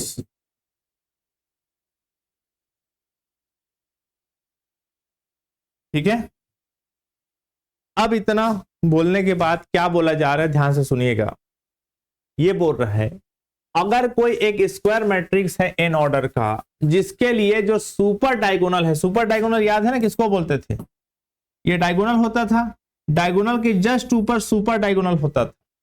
तो super diagonal entries non zero हो, ये और बाकी सब जीरो हो, या फिर सब डायगोनल, सब डायगोनल समझ गए ना, बताया था ना इधर वाला, वो एंट्रीज नॉन जीरो हो और बाकी सब जीरो हो। देखो लिखा है entries are non zero and rest of the entries are zero, then A is a nilpotent matrix with index n। मतलब ऐसा कोई स्क्वायर मैट्रिक्स जिसका सुपर डायगोनल या sub diagonal entries non zero हो और बाकी सब जीरो हो, तो वो फिर एक निलपोटेंट मैट्रिक्स होता है n इंडेक्स के साथ। जो भी जितने ऑर्डर जितने रो का है उसका फिर वो इंडेक्स कहलाएगा, उतने रो उतने कॉलम का इंडेक्स होगा। क्लियर हुआ? फिर आप ये भी चीज देखो कि और क्या लिखा है, अगर कोई स्ट्रिक्ट अपर या स्ट्रिक्ट लोअर ट्रायंगुलर, हम लोग पढ़ चुके हैं ना, ध्यान रखना, इसको मत पूछना मेरे से यहाँ की स्ट्रिक्ट अपर या स्ट्रिक्ट लोअर ट्रायंगुलर मैट्रिक्स क्या होता है। अगर कोई स्ट्रिक्ट अपर या स्ट्रिक्ट लोअर ट्रायंगुलर मैट्रिक्स है तो वो भी एक निलपोटेंट मैट्रिक्स होता है। क्या होता है? निलपोटेंट मैट्रिक्स होता है। क्लियर है? अब ये जो थ्योरी लिखा हूं इसका मैं एग्जांपल करा के दिखा देता हूं तो आपको दिमाग में अच्छे से क्लियर हो जाएगा कि मैं बोलना क्या चाह रहा था। क्लियर हुआ जो मैं बात बोला? फिर रिपीट कर देता हूं कि अगर कोई स्क्वायर मैट्रिक्स है ठीक है भाई। अगर कोई स्क्वायर मैट्रिक्स है एन ऑर्डर का, जो सुपर डायगोनल या सब डायगोनल एंट्रीज उसमें नॉन जीरो हो, मतलब ये डायगोनल के जस्ट ऊपर सुपर डायगोनल या डायगोनल के जस्ट नीचे सब डायगोनल एंट्रीज है वो नॉन जीरो हो और बाकी सब जीरो हो, तो ऐसे कंडीशन में ए जो है, ये जो भी नाम दियो इसको ए बोल के, वो आपका नीलपोटेंट मैट्रिक्स होगा विथ इंडेक्स एन। ओके।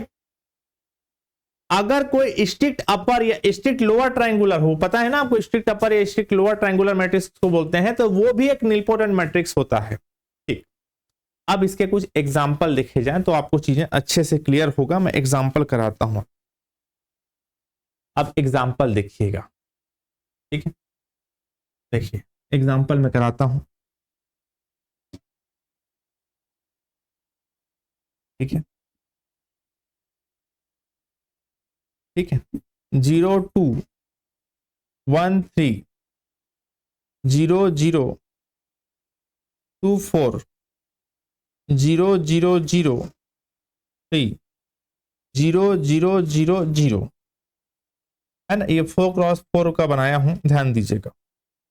अब देखो ये जो मैट्रिक्स लिखा हूं, आप देख सकते हो कि डायगोनल के जस्ट ऊपर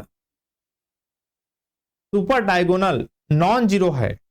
अच्छा, उसके अलावा भी जीरो है, तो ये तो फिर स्ट्रिक्ट अपर ट्रायंगुलर मैट्रिक्स हो गया। ये क्या है देखो ना, ये क्या है, ये ऊपर में जो पूरा है और नीचे पूरा जीरो है, मतलब स्ट्रिक्ट अपर ट्रायंगुलर मैट्रिक्स हुआ कि नहीं हुआ। और स्ट्रिक्ट अपर ट्रायंगुलर मैट्रिक्स एक नीलपोटेंट मैट्रिक्स होता है, मैं पढ़ा चुका हूं। तो ठीक है, अब हम इसको बना के देख लेते हैं कि वो जो है नीलपोटेंट मैट्रिक्स हो रहा है कि नहीं हो रहा है विथ इंडेक्स एन।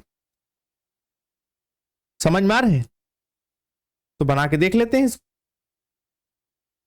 इसका जो है 4 रो 4 कॉलम का है, तो ये नीलपोटेंट मैट्रिक्स हो रहा है कि नहीं हो रहा है, बना के देख लेते हैं। चलो भाई देखते हैं बना के, कैसे बनाते हैं, मेरे ख्याल से आपको पता हो गया होगा। बताइए तो कैसे बनाएंगे। देखो यहां पर बताइए क्या क्या दिख रहा है आपको। फर्स्ट रो सेकंड कॉलम में एलिमेंट है ना, फिर first row third column, first row 4 column, second row third column, फिर बताइए सेकेंड रो फोर्थ कॉलम,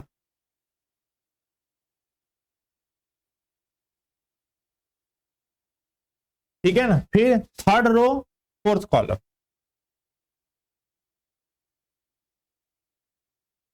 हो गया, फिर उसके बाद खाली। अब इतना होने के बाद ठीक है, अब बताइए अब कैसे बनाते हैं बताइए। यहां पर 1 2 1 3 1 4 है ना, उसके बाद जो है 2 3 2 4 और 3 4 है। ठीक, चलो बताओ कैसे बनाते हो, बताओ बोलो। A square is equal to a into a. अब a इंटू ए मतलब a का a के साथ कैसे बनाते हैं आपको पता होगा। देखो यहां पर लिखा है 1 2, अब आखिरी में 2 है तो शुरू में 2 ढूंढो, तो आखिरी में 2 है, इसके शुरू में 2 है, तो यहां पर बात बनेगा 1 3 होगा ना, 1 3। क्लियर है, कोई समस्या नहीं। अब देखिए आगे, यहां तक ठीक है। अब आगे बताओ, अब बताइए यहां पर देखो इसका अब इसके साथ भी जम सकता है, आखिरी में 2 है, इसके शुरू में 2 है, तो क्या बनेगा बताओ बोलो, 1 4।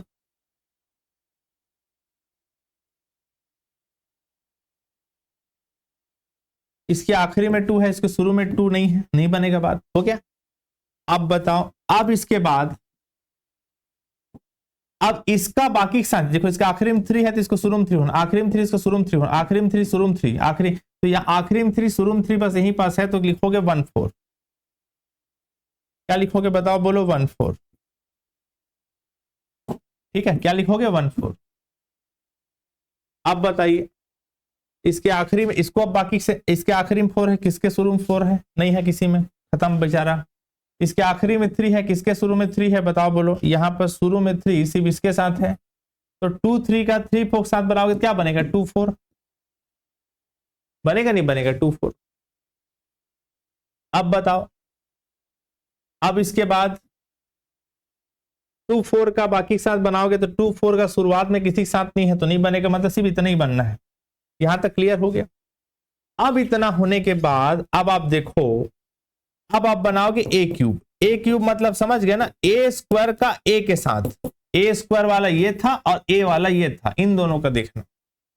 तो 1 3 का देखो, आखिरी में 3 है, किसके शुरू में 3 है बताओ, बोलो। शुरू में 3 इसके साथ है, आखिरी में 3 शुरू के साथ थी। अच्छा यहाँ 1 4 1 4 2 बार लिखा है, उसको 2 बार मत लिखना ना। 1 4 1 4 जैसे 2 बार हो गया ना, 2 बार भली बनाते समय आगे 2 4 2 बार, लेकिन 1 बार लिखना। तो ये देखो 1 3 का 3 4 के साथ, तो 1 4 होगा, क्या बनेगा 1 4। क्लियर हो गया, और तो है नहीं। फिर बताइए इसका, बताइए अब बताओ 1 4 का किसके साथ, तो शुरुआत में किसमें 4 है, किसी में नहीं है, चला गया बेचारा, खत्म। 2 4 है, आखिरी में 4 है, शुरुआत में किसी के साथ 4 नहीं है तो खत्म हो गया, तो बेचारा यही बचा अकेले। क्लियर हो गया। अब बताओ, अब इसके बाद बनाओगे a की पावर 4, तो a की पावर 4 मतलब a क्यूब इंटू ए लिखोगे ना, a क्यूब इंटू ए लिखोगे, तो a क्यूब इंटू ए लिखोगे तो क्या क्या बनेगा बताइए। a क्यूब मतलब ये वाला वैल्यू और a मतलब ये वाला वैल्यू। चलो बताओ, 1 4 है, आखिरी में 4 है, किसके शुरू में 4 है, किसी के शुरू में 4 नहीं है, मतलब यहां पर सीधा सीधा 0 लिखोगे। अब 0 आ गया तो a के पावर 4 इज इक्वल टू 0 आ गया, मतलब यहां पर सीधी सी बात है 4 इसका इंडेक्स हुआ और ये नीलपोटेंट मैट्रिक्स हो गया। लिखोगे A is nilpotent matrix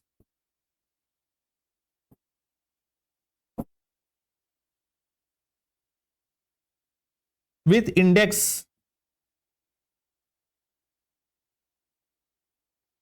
four. Clear हो गया। A के पावर 4 इज इक्वल टू 0 मतलब नीलपोटेंट मैट्रिक्स हुआ 4 इंडेक्स के साथ। क्लियर है। अब बताइए यहां तक कोई दिक्कत हो तो बताओ, बताइए, थोड़ा बैठा जाए और फिर अपन आगे करते हैं।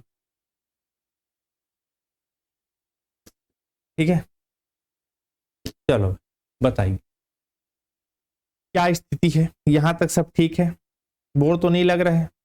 अब बोर लगेगा तो हम क्या कर सकते हैं, ठीक है ना। नहीं है सर जी, कोई दिक्कत नहीं है, आप तो बैठे बैठे पढ़ रहे हो, हम तो खड़े खड़े पढ़ा रहे हैं, हमको तो ज्यादा तकलीफ है आपसे, है ना।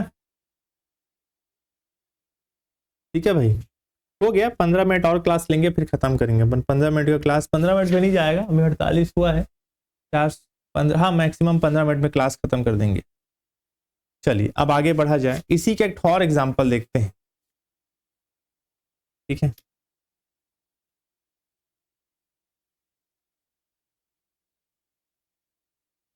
अच्छा इसमें एक तो मैं चीज बता देता हूं।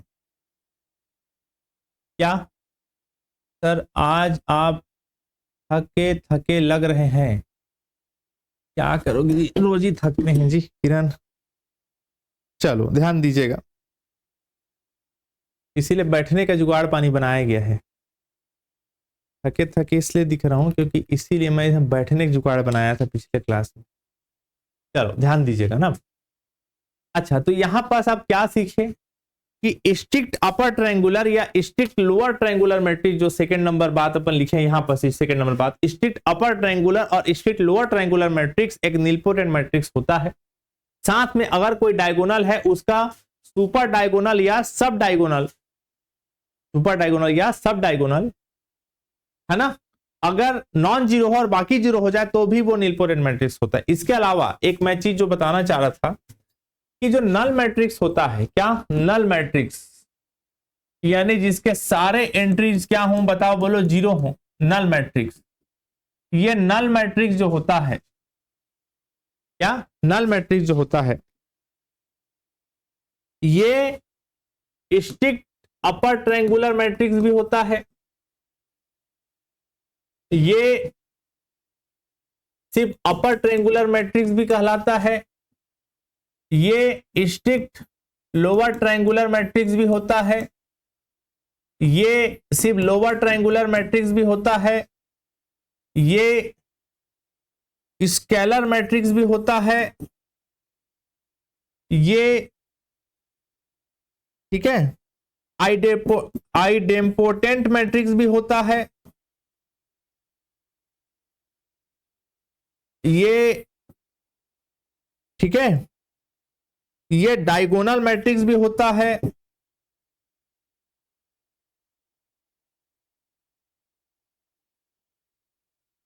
ठीक है, समझ में आ गया ना, सब होता है लेकिन सब कुछ भी नहीं होता है ना। जैसे कि फॉर एग्जांपल ये जो है इन्वोल्यूटरी मैट्रिक्स नहीं होता है,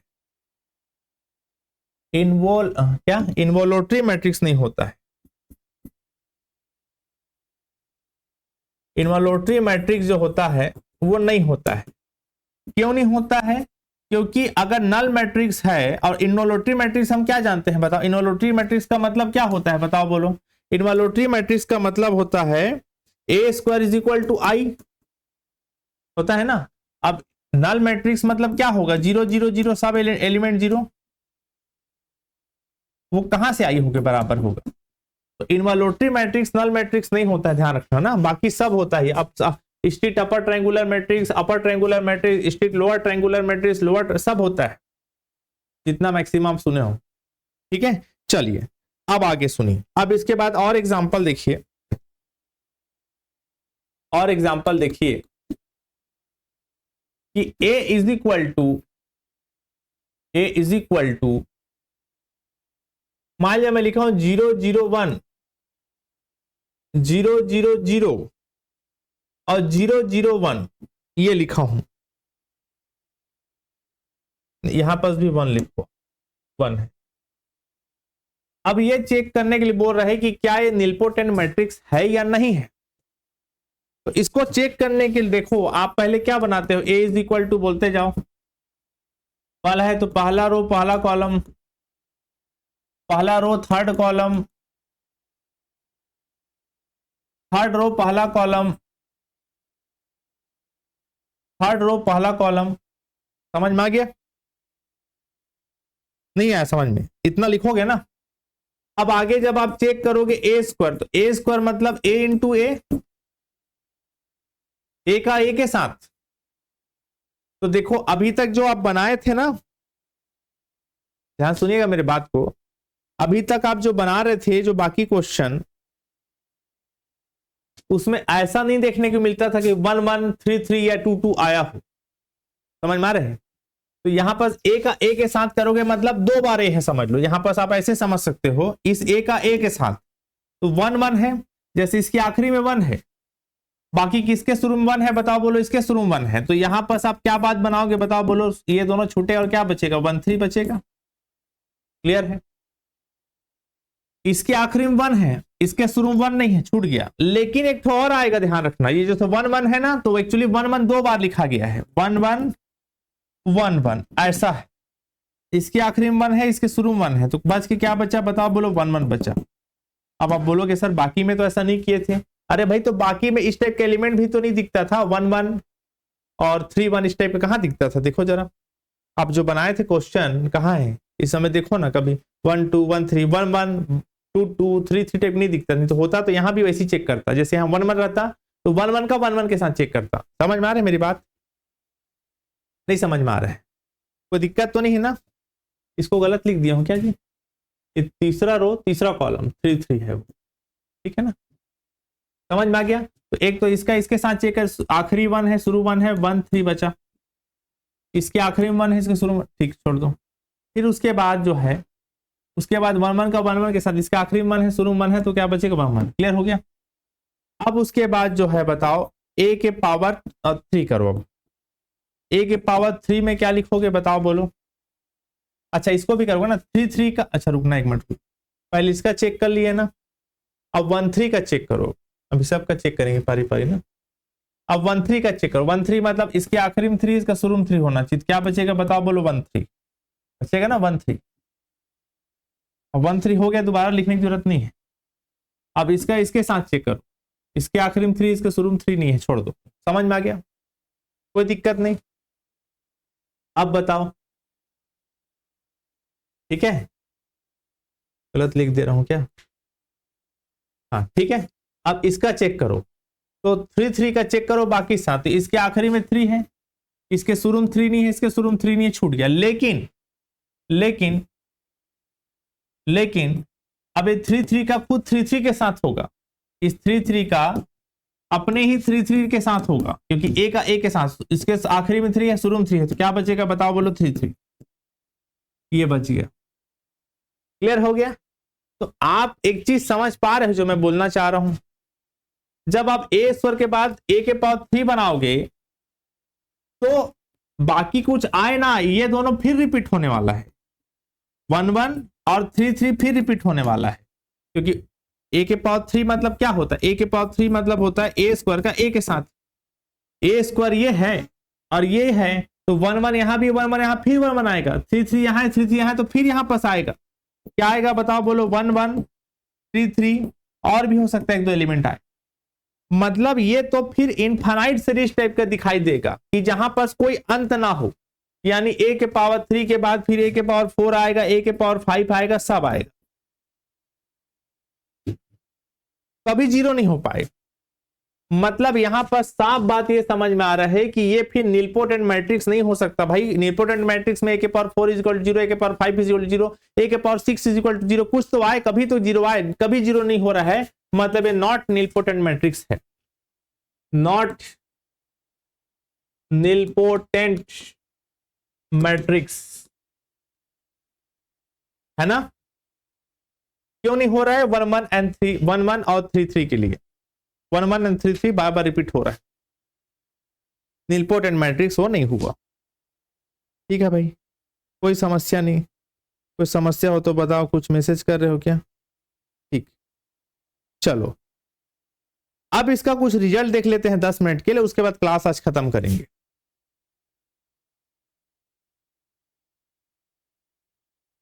देखो रिजल्ट,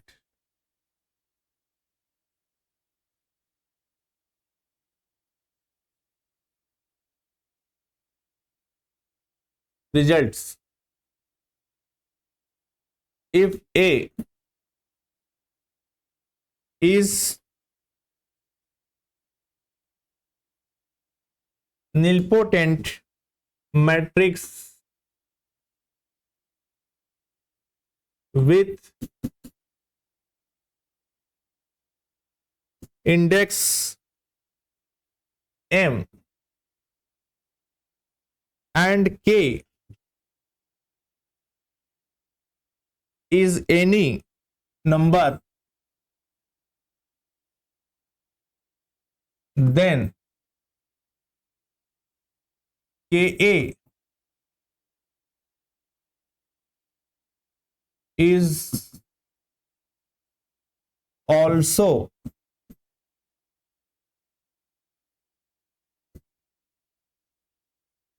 nilpotent matrix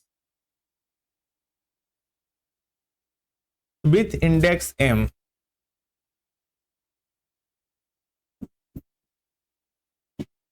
क्या बोला जा रहा है, समझ में आ रहा है?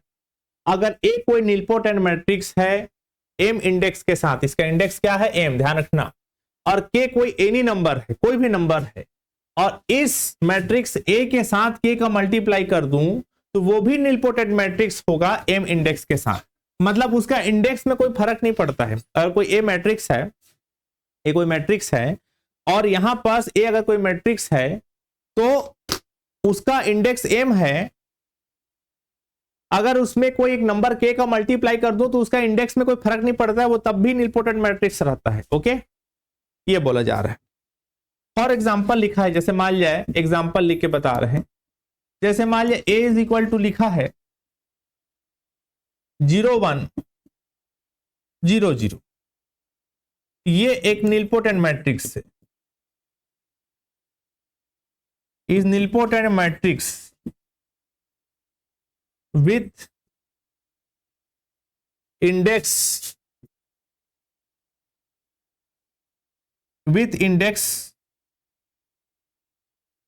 पहला रो विथ इंडेक्स, मान जाए इसका क्या होगा जी? पहला रो, ये तो वो है ना अपर ट्रायंगुलर मैट्रिक्स है, तो नीलपोटेंट मैट्रिक्स होगा तो यहां पर क्या? पहला रो और सेकंड कॉलम, अगला तो और कुछ मिलना नहीं है।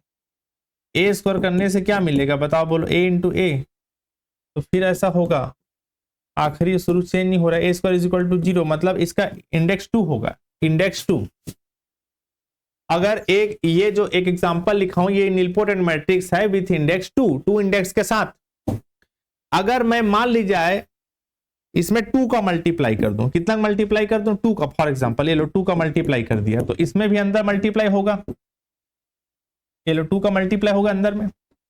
अब आप देखो इसका इंडेक्स क्या निकलेगा बताओ, यहां पर पहला रो सेकेंड कॉलम, तो इसका भी इंडेक्स 2 निकलेगा, निकाल के आप देख सकते हो, निलपोटेंट मैट्रिक्स ये भी है।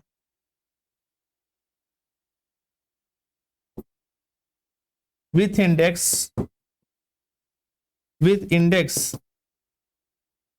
2, मतलब देखो आप कोई मैट्रिक्स ए है, उसमें 2 का मल्टीप्लाई करने के बावजूद जो इंडेक्स था वो इंडेक्स अभी भी आ रहा है, वही चीज ऊपर में लिखा था। क्लियर हो गया, कोई समस्या नहीं, ठीक है ना। निलपोटेंट मैट्रिक्स है, कैसे फटाक से मैं बता दिया, क्योंकि हमने थोड़ा देर पहले पढ़ा है कि कोई भी मैट्रिक्स निलपोटेंट मैट्रिक्स होता है अगर वो सुपर डायगोनल हो।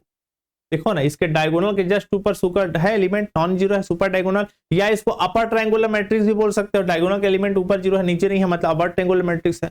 और upper triangular matrix, sorry strict upper triangular matrix, या फिर सिर्फ सुपर डायगोनल नॉन जीरो हो, तो फिर वो निलपोटेंट मैट्रिक्स होता है, थोड़ा देर पहले पढ़िए। चलिए अब कुछ क्वेश्चन करते हैं, 2 क्वेश्चन कराता हूं, फिर क्लास आज क्लोज करेंगे। इंटरेस्ट के साथ थोड़ा इंटरेस्ट बनाए रखिएगा, क्लास लंबा होता है जाता है, क्या करोगे। If A is a nilpotent matrix with index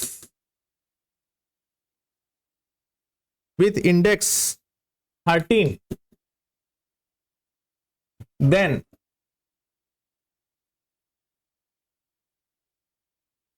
index of K belong to complex number, set of complex number, maybe the first option is 0, the second option is 1, the third option is 13, and the fourth option is none। ठीक, यहां पर लिखा है if k is equal to 0,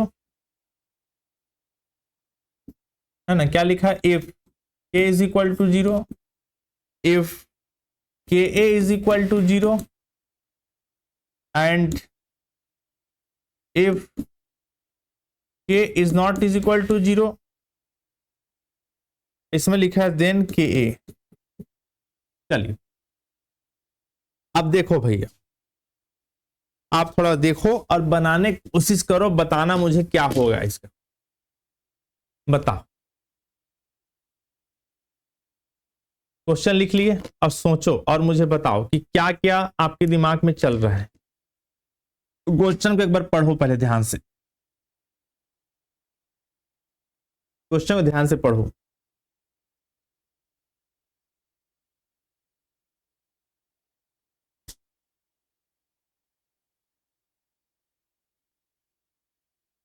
देखो जो पहला वाला option दिख रहा है आपको, ध्यान से क्वेश्चन दिख पा रहे हैं ना, ज्यादा छोटा तो नहीं दिख रहा है ना, थोड़ा बैठ के पढ़ाया जाए जी, थकान लगता है जल्दी। ठीक है, पहला वाला जो ऑप्शन है वो वाला ऑप्शन, फर्स्ट ऑप्शन। अब पहला वाला ऑप्शन में क्या पॉसिबल है प्रैक्टिकली, वो सोचो, उसको खुद सोचो डीपली। पहला जो ऑप्शन है, क्या लिखा है पहला ऑप्शन, कि 0 होगा if A is nilpotent matrix with index 13। ए जो है निलपोटेंट मैट्रिक्स है, ए जो है निलपोटेंट मैट्रिक्स है विथ इंडेक्स 13, मतलब 13 इंडेक्स के साथ। तो के ए का वैल्यू क्या होगा, सॉरी के ए का इंडेक्स क्या होगा, समझ में आ रहा है ना। यहां पर जो चारों ऑप्शन पूछा है वो क्या चीज का ऑप्शन पूछा है, वो पूछा है कि ए जो है निलपोटेंट मैट्रिक्स है, ए जो है निलपोटेंट मैट्रिक्स है, इसका इंडेक्स तो 13 है, इसका इंडेक्स क्या है 13, यहां तक तो ठीक है। हमको k इंटू ए, पहले निकालना है और उसके बाद उसका इंडेक्स पता करना है कि क्या होगा। तो हम जानते हैं कि ए का जो इंडेक्स होता है उसमें कोई नंबर के का मल्टीप्लाई करने से, हम लोग पिछला पेज में पढ़े ही चीज को, देखो आप पिछला पेज में चीज को कहिए थे कि अगर कोई मैट्रिक्स है, स्क्वायर मैट्रिक्स ए, उसका इंडेक्स अगर एम है तो के का मल्टीप्लाई करने पे भी उसका इंडेक्स एम ही रहता है। तो आप चीज यहां लगाओ कि कोई ए का इंडेक्स 13 है तो के इंटू ए करने से उसका इंडेक्स तो पहली बार चेंज होता नहीं है, कहां चेंज होता है। तो पहला चीज तो यह है कि पहला जो ऑप्शन लिखा गया है कि जीरो होगा, क्या होगा, जीरो, ये बात पच नहीं रहा है, ये गलत साबित होगा। उसका इंडेक्स 13 है तो 13 हो सकता है, फिर समझ में आ गया ना। लेकिन यहां पर जो लिखा था k is equal to zero, इसके बारे में सोचो जरा, k इंटू जीरो, कि मान लीजिए a है, अब k का वैल्यू जीरो है, k का वैल्यू क्या है, जीरो, समझना बात को ना। आप इस चीज समझो, k इंटू a का इंडेक्स निकालना है, a का इंडेक्स चलो 13 है तो k का वैल्यू जीरो है, तो जीरो इंटू a करूंगा तो पूरा वैल्यू क्या हो गया, जीरो। अब पूरा वैल्यू जीरो हुआ, उसका मतलब समझते हो, पूरा क्या हो गया, zero zero zero zero zero zero zero zero zero, पूरा जो है मैट्रिक्स जीरो हो गया। अब पूरा मैट्रिक्स जीरो हो गया मतलब एक तरीके से ये नल मैट्रिक्स हो गया। क्या हो गया, नल मैट्रिक्स। अब नल मैट्रिक्स के बारे में आपको बताया था कि नल मैट्रिक्स अगर कोई हो भी गया है तो उसका इंडेक्स कम से कम 1 होता है। नल मैट्रिक्स मतलब पूरा जीरो जीरो, पूरा जीरो जीरो। अब पूरा जीरो जीरो है मतलब कि a के पावर 1, इसको कुछ नहीं मतलब 1 लिखोगे, और इसका वैल्यू क्या हो गया, जीरो। तो यहां कम से कम a के power 1 is equal to zero हो रहा है, तो इसका भी तो इंडेक्स 1 आ रहा है, लेकिन इसमें इंडेक्स क्या लिखा है, जीरो लिखा है। ये जो जीरो लिखा है वो इंडेक्स है, ध्यान रखना ना, जीरो है, if k is equal to zero. ये तो पॉसिबल ही नहीं है कि अगर हम k का वैल्यू जीरो रख भी दें, पूरा वैल्यू जीरो हो गया, पूरा वैल्यू जीरो हो गया मतलब वो नल मैट्रिक्स हो गया। तो नल मैट्रिक्स का भी पावर 1 करने जीरो होता है, मतलब उसका भी इंडेक्स कम से कम 1 होता है, उसका भी इंडेक्स क्या होता है, 1 होता है। समझे मेरी बात को, नहीं समझे, ये प्रैक्टिकली पॉसिबल नहीं है। दूसरा जो ऑप्शन लिखा है 1, इफ के इज इक्वल टू जीरो। अब दूसरा ऑप्शन जो लिखा है 1, इसके बारे में ध्यान से सुनो। दूसरा ऑप्शन जो लिखा है 1, सॉरी 1 लिखा है मतलब इसका इंडेक्स 1 बोला है, इसका इंडेक्स क्या बोल रहा है, 1 बोल रहा है। तो यहां पास के इज इक्वल टू जीरो बोल रहा है, k is equal to zero, k into A is equal to जो जीरो है, इसके बारे में आप सोचो, ये क्या पॉसिबल है कि के इज इक्वल टू जीरो। के इज इक्वल टू जीरो तब हो पाएगा जब ए नल मैट्रिक्स हो, तभी तो जीरो होगा भाई। यहां पर जीरो हो रहा है, इसका मतलब समझे, ये पूरा वैल्यू क्या होगा, zero zero zero zero zero zero zero zero zero, तभी तो जीरो हो रहा है। और ये तभी पॉसिबल है जब ए नल मैट्रिक्स हो। अगर मान लीजिए, खुद सोचो ना भाई, इसको छोड़ो, आप अगर ए का वैल्यू अगर मान लिया ऐसा पूरा जीरो जीरो जी दिया होता, नल मैट्रिक्स होता, मान लिया, सोचो, और इसमें के का इंटू करने पर जीरो जीरो आ रहा है, क्या आ रहा है, जीरो जीरो, तभी ने यहां लिखा है जीरो। तो कुल मिला के ए नल मैट्रिक्स रहा होगा, और नल मैट्रिक्स जो रहता है उसका इंडेक्स 1 होता है। तो ये बात हमको पच रहा है, ये बात करेक्ट दिख रहा है, समझ में आ गया। अगला क्या लिखा है, के इंटू ए का इंडेक्स 13 तो होता है, हम जानते हैं अगर ए एक नीलपोटेंट मैट्रिक्स है उसका इंडेक्स 13 होता है, तो के इंटू ए का भी इंडेक्स जो है 13 होता है, जिसमें k not is equal to zero है, बढ़िया। और अगला नन है, नन मतलब इनमें से कोई नहीं, तो ये तो गलत ही है, इनमें से कोई नहीं कैसा होगा, दो ठोट करेक्ट कर चुके हैं पर। क्लियर हो गया, चलिए बताइए, यहां तक कोई समस्या हो तो बता दो। चलिए हो गया 5 मिनट, और एक छोटा सा क्वेश्चन और करते हैं, एक छोटा सा क्वेश्चन और करते हैं, ओके ठीक है, एक छोटा सा क्वेश्चन और हम कर लेते हैं। अब ध्यान दीजिएगा, नेक्स्ट क्वेश्चन ध्यान देना ना, अगला क्वेश्चन देखिए। नेक्स्ट क्वेश्चन, क्वेश्चन लिखा हुआ है, क्वेश्चन नहीं है एक्चुअली, पहले कॉन्सेप्ट है उसके बाद इसका क्वेश्चन है छोटा सा। If A and B are nilpotent matrices of same order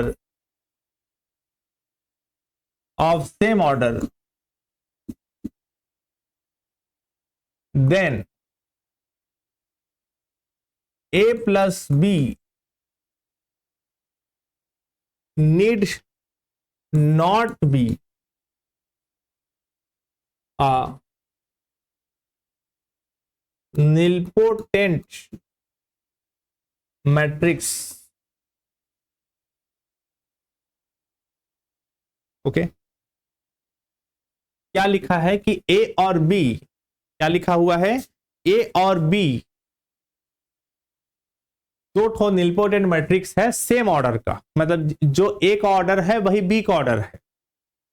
then A plus B need not be a nilpotent, मतलब A और B अगर निलपोटेंट मैट्रिक्स है तो जरूरी नहीं कि A प्लस बी भी निलपोटेंट मैट्रिक्स हो, जरूरी नहीं है बोलता है। जैसे फॉर एग्जांपल A का वैल्यू मैं मान लीजिए लिखा हूं 0 1 और 0 0, B का वैल्यू लिखा हूं मान लीजिए 0 0 एंड 1 0। तो अगर मैं A प्लस बी निकालूं, A प्लस बी निकालूं, A प्लस बी मतलब करस्पॉन्डिंग एलिमेंट जुड़ेगा, 0 प्लस 0 0, 1 प्लस 0 1, 0 प्लस 0 0 और 0 प्लस 1 1 और 0 प्लस 0 0। देन ये भी एक निलपोटेंट मैट्रिक्स हुआ कि नहीं हुआ, सोचो जरा, फिर बताता हूं। पहली बात तो ये इन्वोल्यूटरी मैट्रिक्स हुआ,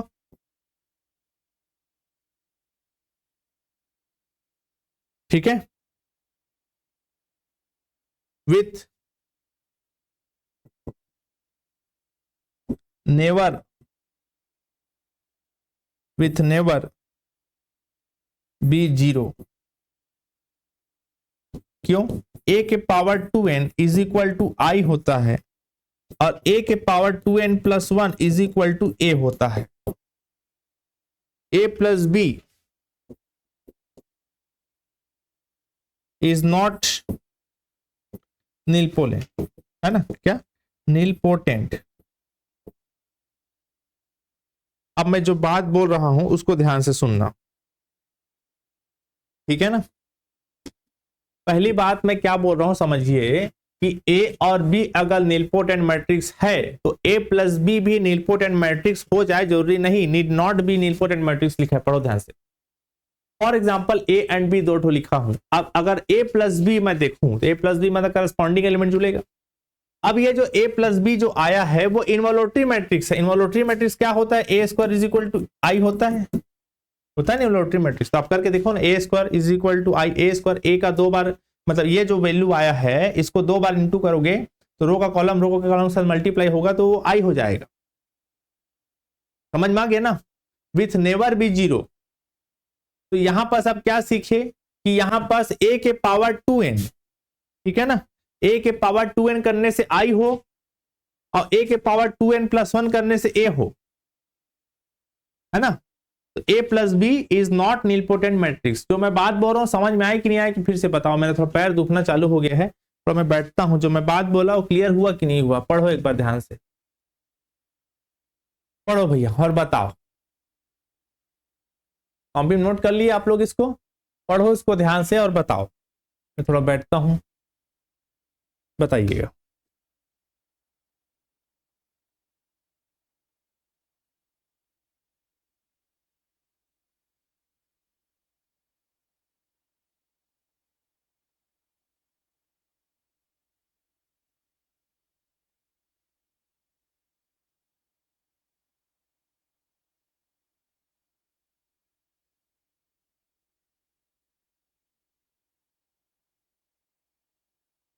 क्लियर हो गया, ठीक है ना। अगर A और B निलपोटेंट मैट्रिक्स हो तो जरूरी नहीं कि A प्लस बी भी निलपोटेंट मैट्रिक्स हो। एग्जांपल से अपन देख लिया, आप निकाल के देखो ना, वो A प्लस बी का जो वैल्यू आया है वो निलपोटेंट मैट्रिक्स है क्या, बताओ। फर्स्ट रो सेकंड कॉलम मतलब 1 2 and second row first column मतलब 2 1। अगर हम ऐसे ही बना के देखना चाहें तो भी आप पता चल जाएगा कि निलपोटेंट मैट्रिक्स नहीं हो रहा है। बोलोगे तो मैं बना के दिखा देता हूं, है ना। आप ऐसे देखना चाहोगे तो बना के देख सकते हो आप। कैसे? आप करके देखो ना जी। ये क्या है बताओ, बोलो। फर्स्ट रो सेकंड कॉलम और सेकंड रो फर्स्ट कॉलम, तो इसका शुरू आखिरी 1, तो क्या बचा बताओ, बोलो 1 1, है ना। उसके बाद तो फिर निकलेगा नहीं,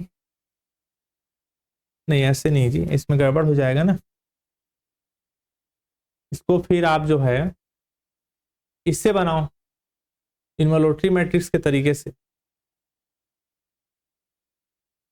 ए के पावर 2n करने से भी आई नहीं आएगा, ए के पावर 2n+1 करने से भी आई नहीं आएगा। ठीक, चलो ठीक। तो देखिए, चलो अब इसको आप पढ़ के रखो। अब अगले क्लास में अपन आगे बढ़ेंगे। उम्मीद करता हूं यहां तक आपको सब अच्छे समझ में आ गया होगा।